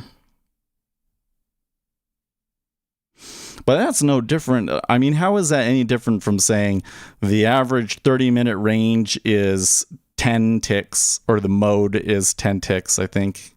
16. So let's say 20. Okay, so let's say I'm going to try and get 20 ticks and be in it for 30 minutes. How is that any different? Other than, like, you have to have some sort of an edge that gives you a pretty good idea about which direction it's going to go, right?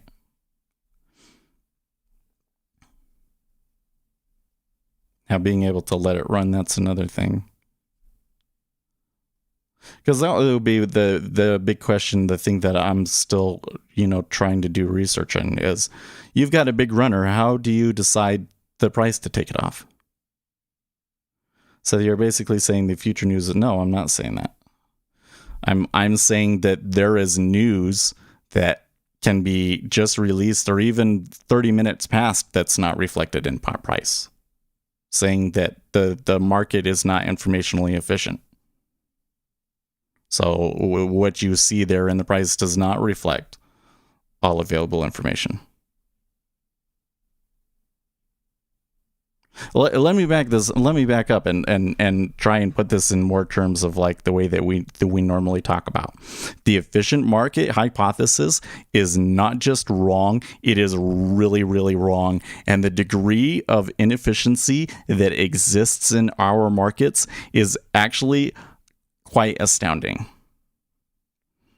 And as such, we should never make the assumption that a piece of information is or isn't reflected in the price, or that a move in the price is reflective of some information outside. Now, of course, if there was a piece of news, that would be much more likely to make the market move. But a market could potentially move off of something like this just because of noise, just because of somebody stopping out of a position or something like that, right?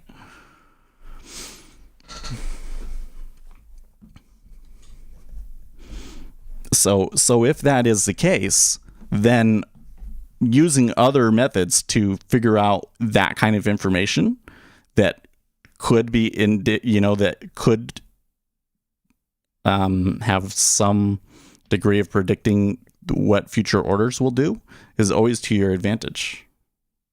Yeah. I think that's a much better explanation for why should we care about news than what I would say before.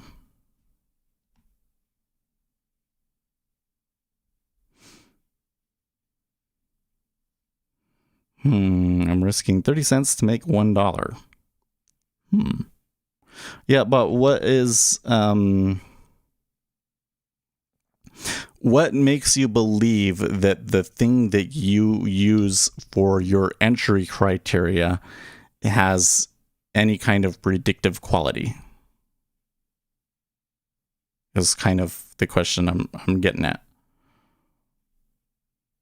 You get what I'm saying? Like, so you're risking 30 to make $1. So your win rate's going to be somewhat less automatically by that, but it's a good thing. It's better than you're risking more than what you're making. Okay. But in order to have a profitability, you have to hit a certain percentage, right? So what is it about your entry that is going to give you that percentage?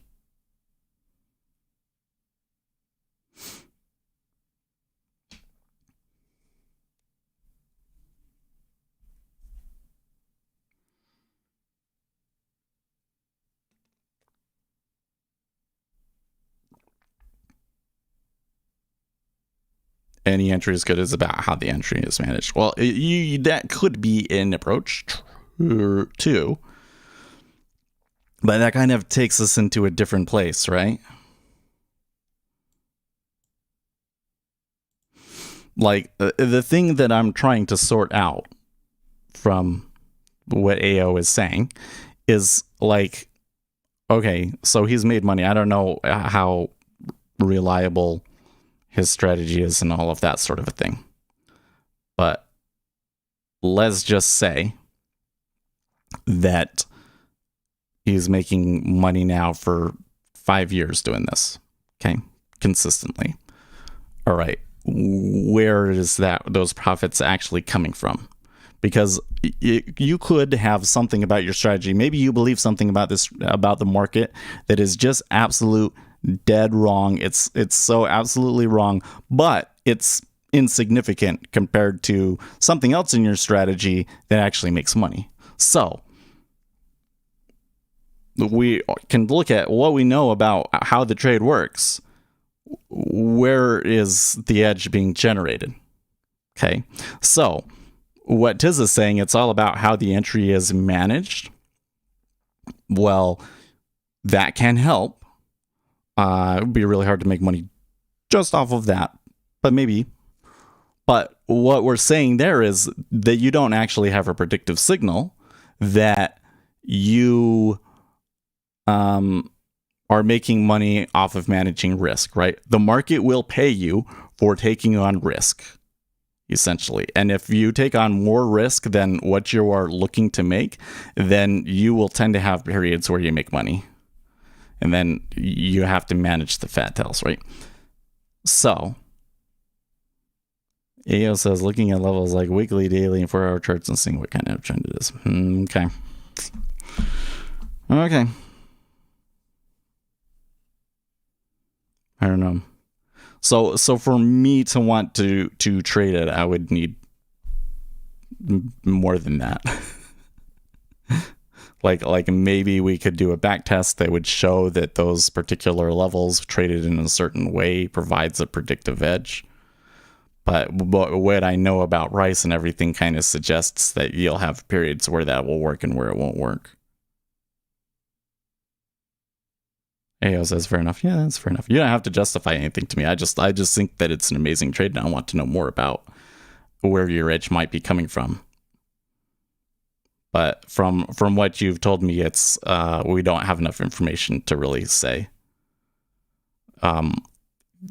Both where, if there is edge and then where it's coming from. So, my win rate is 20 to 30%, really? Well, it gets kind of interesting from that perspective, because what is the difference between a win rate that is 30 to 40 and a win rate that is 20 to 30? 10 trades. You won 10 less times. But if you're making 3 times what you risk, then that's okay. So I suppose what we're saying is the better our R is, the less edge that the smaller percentage of an edge that we really need to make money.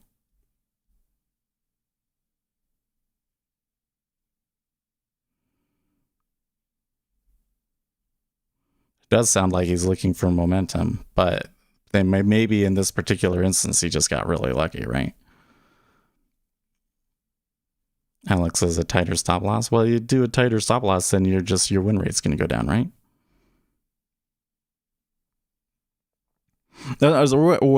Something I really hate. I really, really hate about the way that we talk about retail traders talk about strategies often is that we'll say, okay, like you need to cut your losers quickly. Okay, but you realize that by cutting your losers quickly, what you're doing is you're reducing your win rate, right? Okay, so if you're equal risk reward and you cut your losers quickly and now you're winning 40% of the time, you're not going to make money from that, right? Because if it's equal risk reward, your win rate has to be above 50%. This is why I always, when I'm doing back tests and stuff, this is why I always point that out. Because if I have my risk reward equal, what I'm doing is I'm eliminating any other source of edge, right? So the edge doesn't come from risk. The edge doesn't come from catching really big runners, right? The win has to come from that thing being predictive of the future market action. And when you do that, when you go in and you force your back test to be using equal risk reward, what you find is that most things aren't actually providing that predictive edge. And that when people turn around and they say that they're making money from it, if what they're doing is really sustainable, the edge must be generated from something else. And from that perspective, then their entry didn't really actually matter. It's everything that they're doing after that matters, right? So then you're getting to what Tiz was saying, how the entry is managed. Well, okay. So what are some things that we can do to manage the entry that would help? Well, I can list things off like that. I know, like if I'm in a trade and certain things happen that I know are not good for my position, I can get out, and that can help, right? There are some things that I can see in the 10-year that kind of give me a pretty good idea of that, like it's going to hang out. Like, I was able to call that 20 and 19.5 or so, that it was going to, get stuck there pretty well, right? So managing the risk from that, not too bad. I was thinking maybe I could hold it to see if they push it a little bit more and then get out there, but I wasn't willing to wait for that. That's always like, I just don't like the liquidity, so I'm just going to get out, even though I know there's a possibility. Those would be managing the trade, right? But like expressing that mathematically and proving to you mathematically that those things work or don't work, other than that I can put them in a back test, it's really hard for me to show, right? So we very quickly get into an area where we're talking about something that's more complicated than at least I have the ability to explain or prove to you that it actually works, right? I say I trade 10 contracts. I initially trade 2 contracts and see if my trade works, and I load up. Well, okay, so that's a one way of doing it too. The problem that I've had with that sort of a thing? I suppose it would be different for you in oil because the range is a lot bigger, but like I can come in here in the E-mini and I can say, okay, I want to risk 16 ticks and make 16 ticks. So $20 per contract, right? What if I get in a trade and it goes like 8 in my favor and then I add in again, right? Because that says, oh, it's working really great, right? And what I would often find happen is it would go that little bit in favor, and then that's immediately where it would stop and turn around, and then it would go and stop me out for the full contracts or whatever. Or if I moved once I took the extra one, if I moved it to break even, then it would go and hit at break even, for instance, right? And so again, it was like sometimes the win rates just didn't work out for that, right?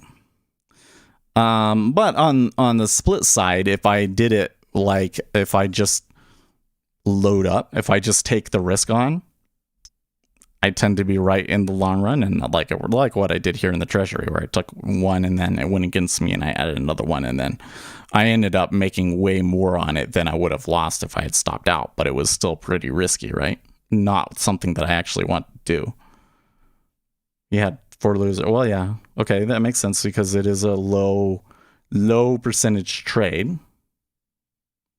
Well, when you say you had 4 losers in a row, does that mean you had 4 losers today?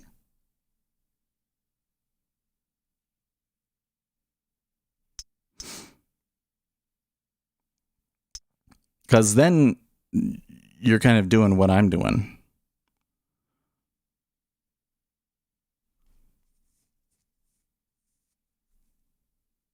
Admit it, you've never been this excited about a speech from F. So apparently she is going to be speaking here, but I just don't see it on my squawk.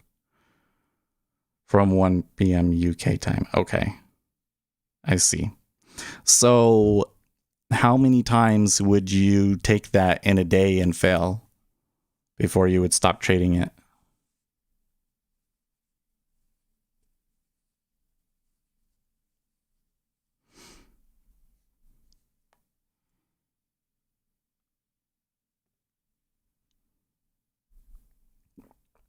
Because that's often what I do in the E-mini is like, you know, it's moving down and I think, oh, it's going to be a good day in the end.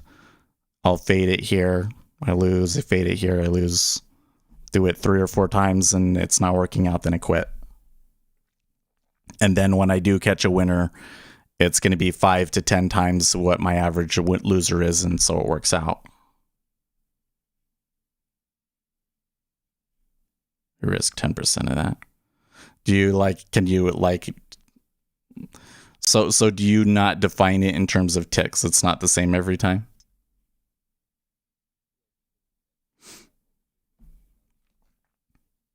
I mean, I understand those numbers, but usually what most futures traders do is they calculate how many ticks that is on their instrument and they just use the number of ticks.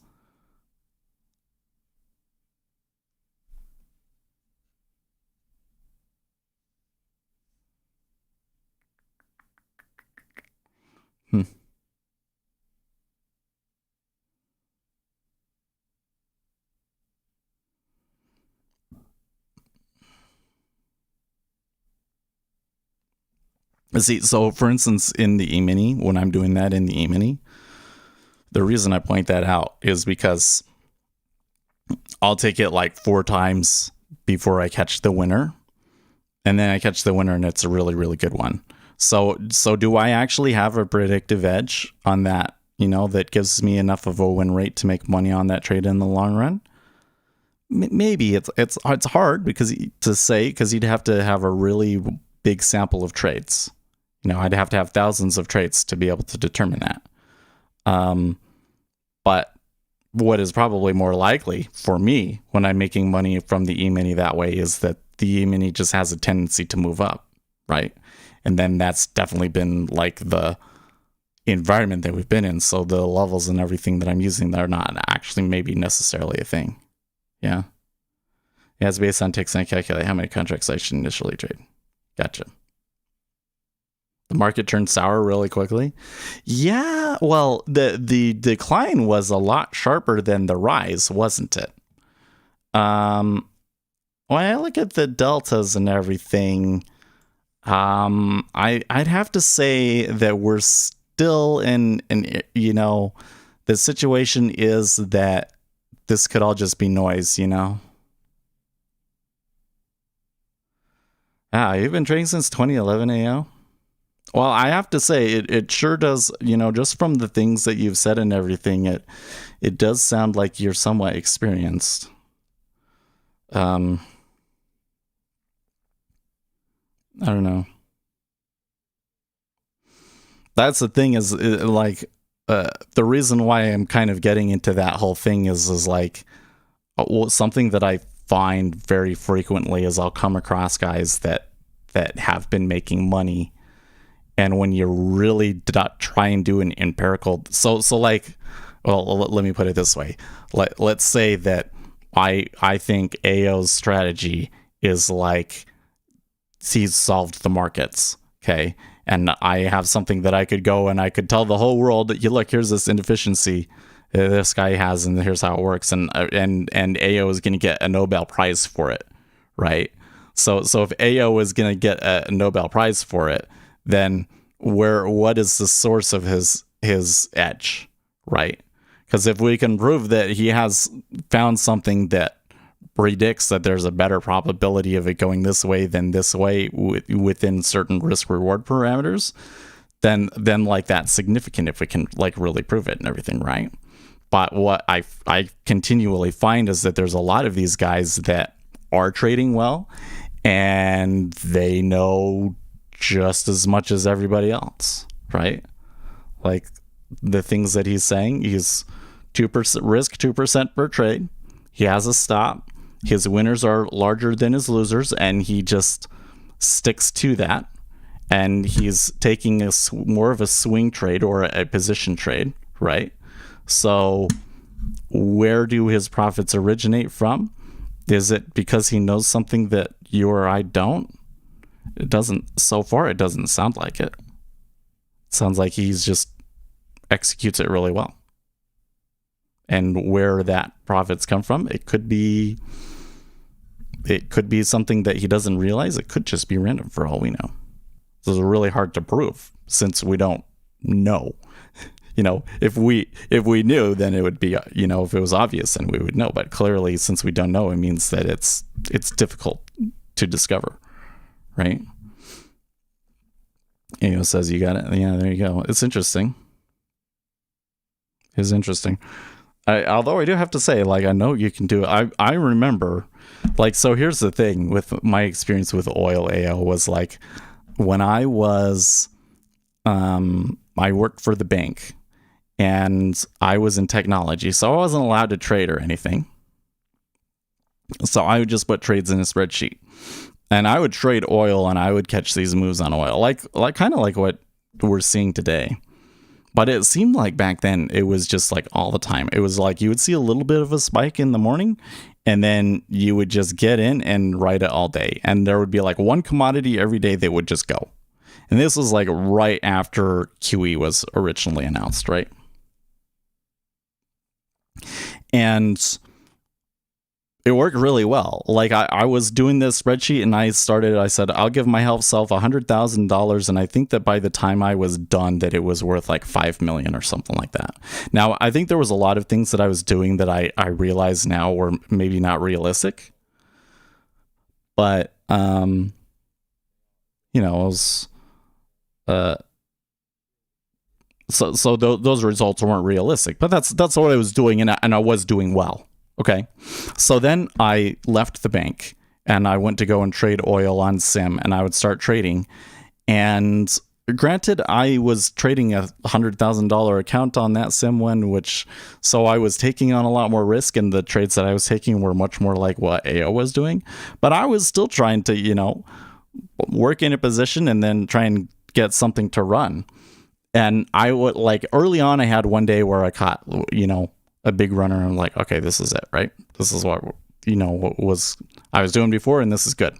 And then I would have days where I would just get diced up, and I would lose just as much from the chop, like $1,000. And it would be like really frustrating, because it would be like, I would lose over and over and over and over and over again when it didn't make sense that it should be. It was like, I've got to be doing something like dead wrong, because how can I lose this many times in a row?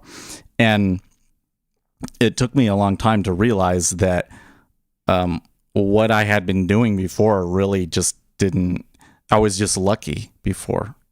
Like, you know, it seemed like, oh, I've been doing this for a year and everything else. But yeah, Seth, you're trading during QE when we had the biggest runs in commodities ever. You were just lucky that you were trading in a time period where there was like really strong momentum, and that's not now anymore, you know? So what I was doing, it didn't actually have edge, and so I had to change. And the one thing that seems to consistently provide edge for me is news.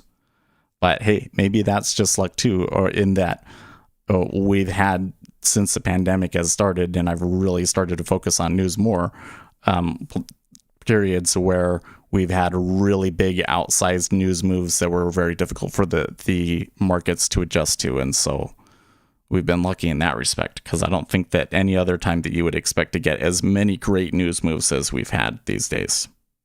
Yeah.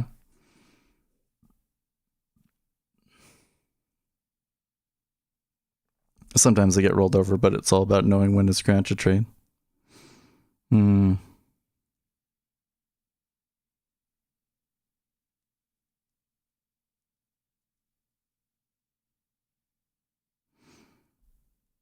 New Danish vaccine Delta killer. Oh, really? So yeah, it's interesting. But that's where we're always going in, is we're trying to see, like, what can we learn from it?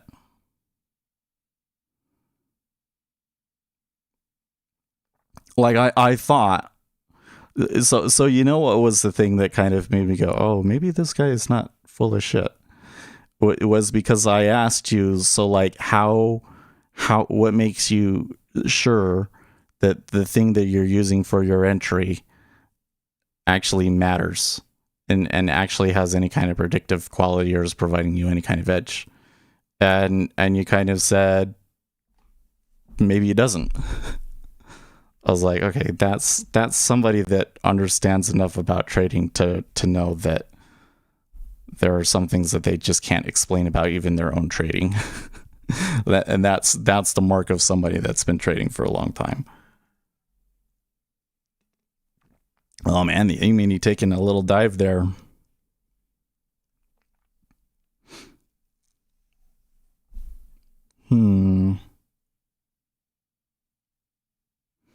Am I seeing? Oh, okay. So Fed semester, portions of the economy reopen. We're all seeing supply interruptions that are rising prices and once again generating inflation fears. The real issue is that higher prices are going to lead to a continuous rise in inflation. Or I guess that's the concern. So that might be why the market is turning down there. It's because of her speech. I'm surprised that my news squawk is not saying anything about what she's saying.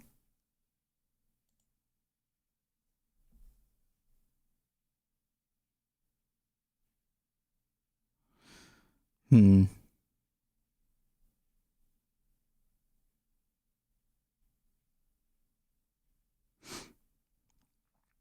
know what would be another AO? You should go in the Discord and, you know, if you have like stats, because, you know, I would also be interested in seeing, like, okay, if we take your trading for like the last 2 years, let's say, right? Like, what is the drawdown on that, for instance, right? What people don't do is stick with one market and they are all over the place. Stick to one and master it. Okay. Well, so it's interesting that you say that, though, AO, because it sounds like you are more of the opinion that I can just look at the order flow in my market and I don't have to worry about anything else, right? One of the reasons why I've avoided oil, both because I just don't have the bankroll to really play that, but also because I think there's a lot of tricky things about it, like understanding how they predict how much supply is going to be made and used and things like that, and all of the Middle East politics around OPEC and everything. Like, I just don't understand that. And I think that it would take me a really, really long time to really get up to speed with all of those things. Like, I guess when I started with treasuries, there was a lot of things that I didn't really realize how little I understood about the treasury market, for sure. And I think that there's still a lot of things that I don't understand about it. But, you know, I have like all of that investment in it. And so there's a lot of things that I do understand. And I find that that really helps. Like today, for instance, good example, I knew that there was an auction and what kind of action I should expect to see on the auction.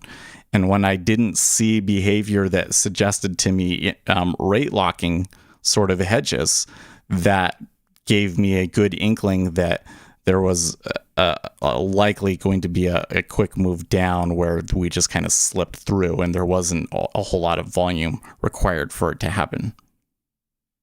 Yeah. Fair enough. Day trade margin is 2,500, so not everybody can afford it. Yeah, exactly. Exactly. And this is why I'm excited for the interest rate futures, because everything that I've done up until now, and you know, I've had my successes and failures, right? I've had some really good trades and I've had some really bad trades. And I would say I've done okay, but I've never really had a set of trades where it was like that put me so far on track and everything that you're sizing up and you're making so much more and yada yada, you know. Never got that. It was just kind of like I just stick to one contract, right? But if we do with these micro interest rates, you know, that would allow me to hold trades for long periods of time and even do spread trades. So I think that there are some interesting things that we could pull out from that, and I'm excited about it. Oh, now you closed it, huh? Okay.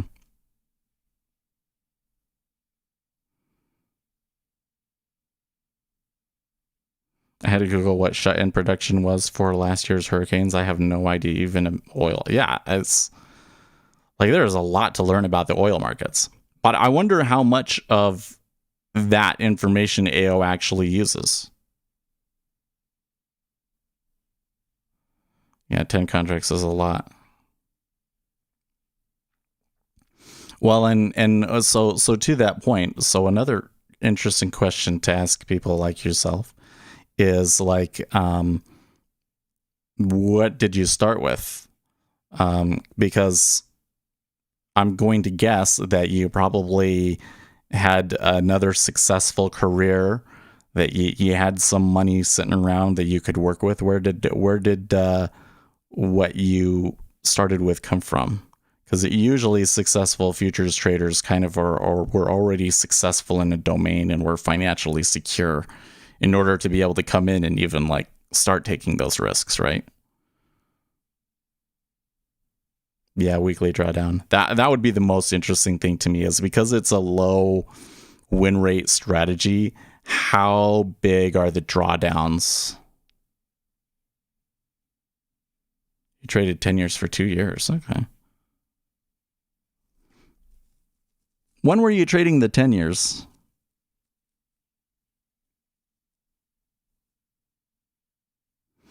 Because based on the time periods that you were talking about, you were probably trading the 10-year when it was like amazing to trade. 2009 after, yeah. There were some periods before I started trading treasuries, because it kind of slowed down after 2016, 2017, right? After they really scaled back on the QE and stuff. So there was some times there where there was so much volatility in treasuries and so much trendiness on up, and I looked back on it and I was always like, oh, that would have been so much easier to have traded. I don't know if it actually was or not, because I didn't trade it, but you were probably trading it right at the best part. So you could totally have made a ton trading the treasury and then turned over into the oil. That was the best years, yeah. right around when QE was released, I have to say, because the thing is, yeah, I like volatility, hence oil and silver, but like seriously, I watched that stuff and I traded it on a spreadsheet, and I feel like that back then it was so much easier for me to make money than it is like these days. Well, actually, the pandemic is maybe a different thing, because there's been periods where it's been really easy too, but those, you know, I knew nothing and I was making money, and it was just sheer dumb luck that I came into a market that was really easy to trade, you know. There's treasury markets these days. Well, I've done really well the last week. I'd still say so like the reason that the drawdown matters is like, what's the risk adjusted return? Like, you could come in and you could say, okay, like, here's how much you would have made if you just bought and hold, and here's how much he makes on his swing trades. And when you factor in both the amount of time that you're in the market and what your drawdowns are, you could come into a place where you might find that, oh, yes, I am making money, but like, it wouldn't make sense to try and turn this into a CTA strategy, for instance, because it doesn't provide them a good Sharpe ratio, right?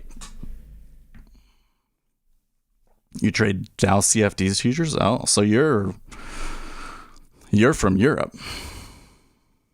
You probably live in the UK. Huh. Just off charts is funny.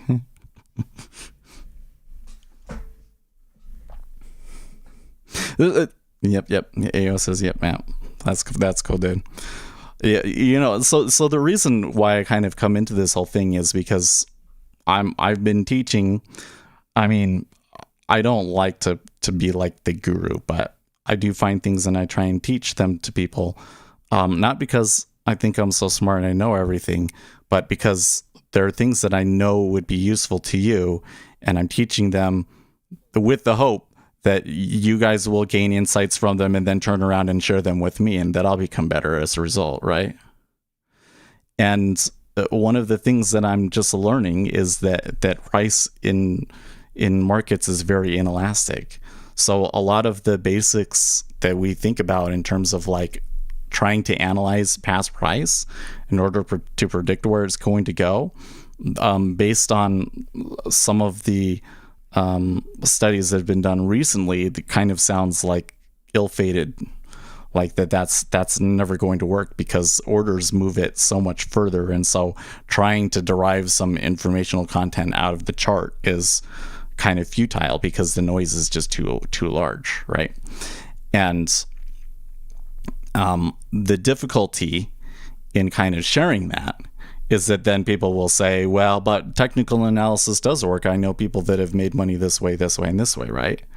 And that's why like determining where the profits come from, I think, is like a worthwhile pursuit, because you could come in and really, when you analyze it, you may find that, yes, I am making money, but maybe the amount of money that I'm making compared to the amount of risk that I'm putting on isn't very good, which is the case with me most of the time.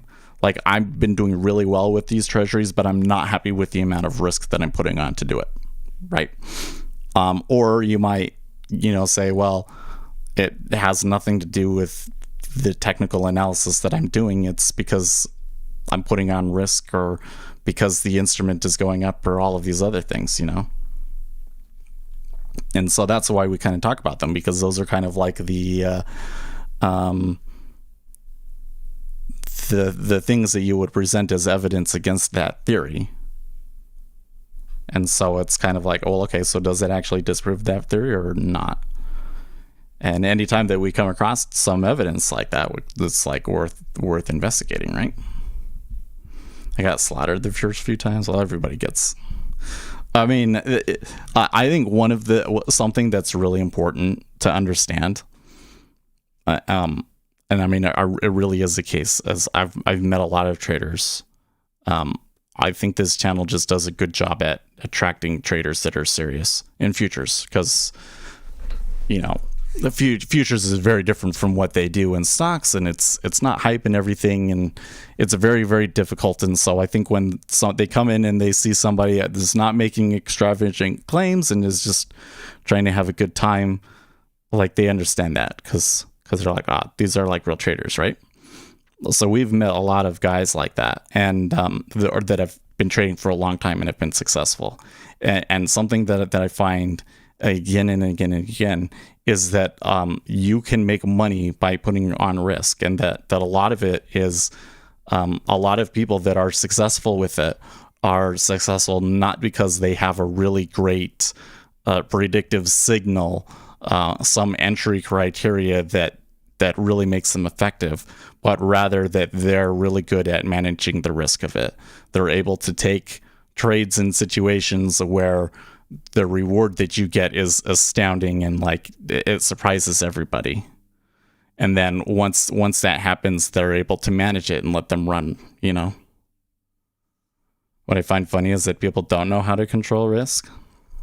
Well, I don't know if I know how to control risk. Like, one of the issues that I've had is like finding empirical evidence to suggest to me that managing risk in certain ways is effective. You know, like I can use the Kelly criterion. Like the whole thing about only risking 1% of your account, that's great, right? But like, what about what I did here in the treasury? What did I do in the treasury? I went short, I think, like 22, and then the market moved all the way up here, and I added another contract, and then it came out, and when it came down in here, I took some sequential profits, and I actually probably took the profits too early because, yeah, I did, because, oh, how come I'm not seeing, oh. No, I'm still not. There's some. Oh, because those were yesterday's. Okay, there you go. Yeah. That one was the robot taking a trade that I didn't think that it should have been doing. So that one you can just ignore. But 281, and I was risking like 500. It wasn't actually a good trade, right? Made money, but I only made money because of the amount of risk that I put onto it. It wasn't actually like, you know, a good trade would have been, I came up there, now I'm going to take it. And yeah. So what are the things I've been doing, I've been reading, like I'll try and read studies about managing risk and things like that. But the problem with that is, you know, like for market microstructure has been really, really useful and very applicable. But for risk management, it's not as applicable because they're usually more concerned about managing the risk of this huge portfolio, you know, and what are things to manage the risk that help you out when you're just doing an outright position in one instrument. I would like to know more about that. And everywhere that I look to try and learn more things about that, I just kind of get like the same things that every retail trader knows, and I don't really feel like it really helps. Yeah, let's see, I have $1 million. I don't lose more than 200 if I do. I call it a day. Yep. Well, the way I'm going to, well, no, so,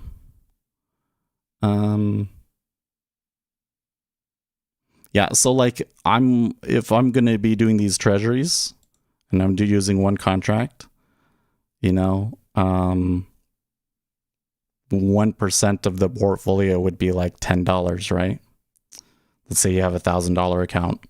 It's a $1 per tick. So if you lost $10, then you should stop. Well, not call it a day, but that's a loser on that trade, right? I think that would be sized appropriately. Ultimately, though, if what I'm doing doesn't actually have edge, if I'm not actually calling the direction in the treasuries, which I find very difficult to do sometimes, by the way. Like we've been lucky that in the past we've got a dynamic that really helps us. But sometimes, you know, like bond offerings are going to come out and things like that, and you just the information that I don't know, and you get the trend wrong, right? And then you're likely to lose it all. It'll just take a really, really, really long time, right?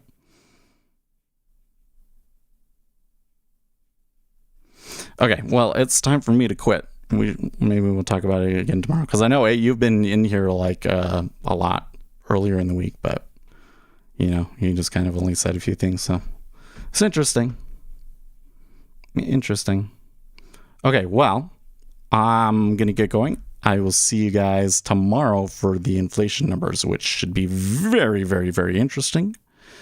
Also, don't forget to check out the TikTok where I'm sharing evidence about issues with technical analysis. You like your stream? I appreciate it, AO. I really do. Because you're exactly the kind of person that we're trying to attract to the stream, and you found it and you liked it. That means a lot. So, but yeah, check out the TikTok where I'm talking about some of the fundamental theories behind technical analysis and the problems with them, which has turned out to be like a big thing over there. So, for me, relatively speaking. So, Stay profitable, friends.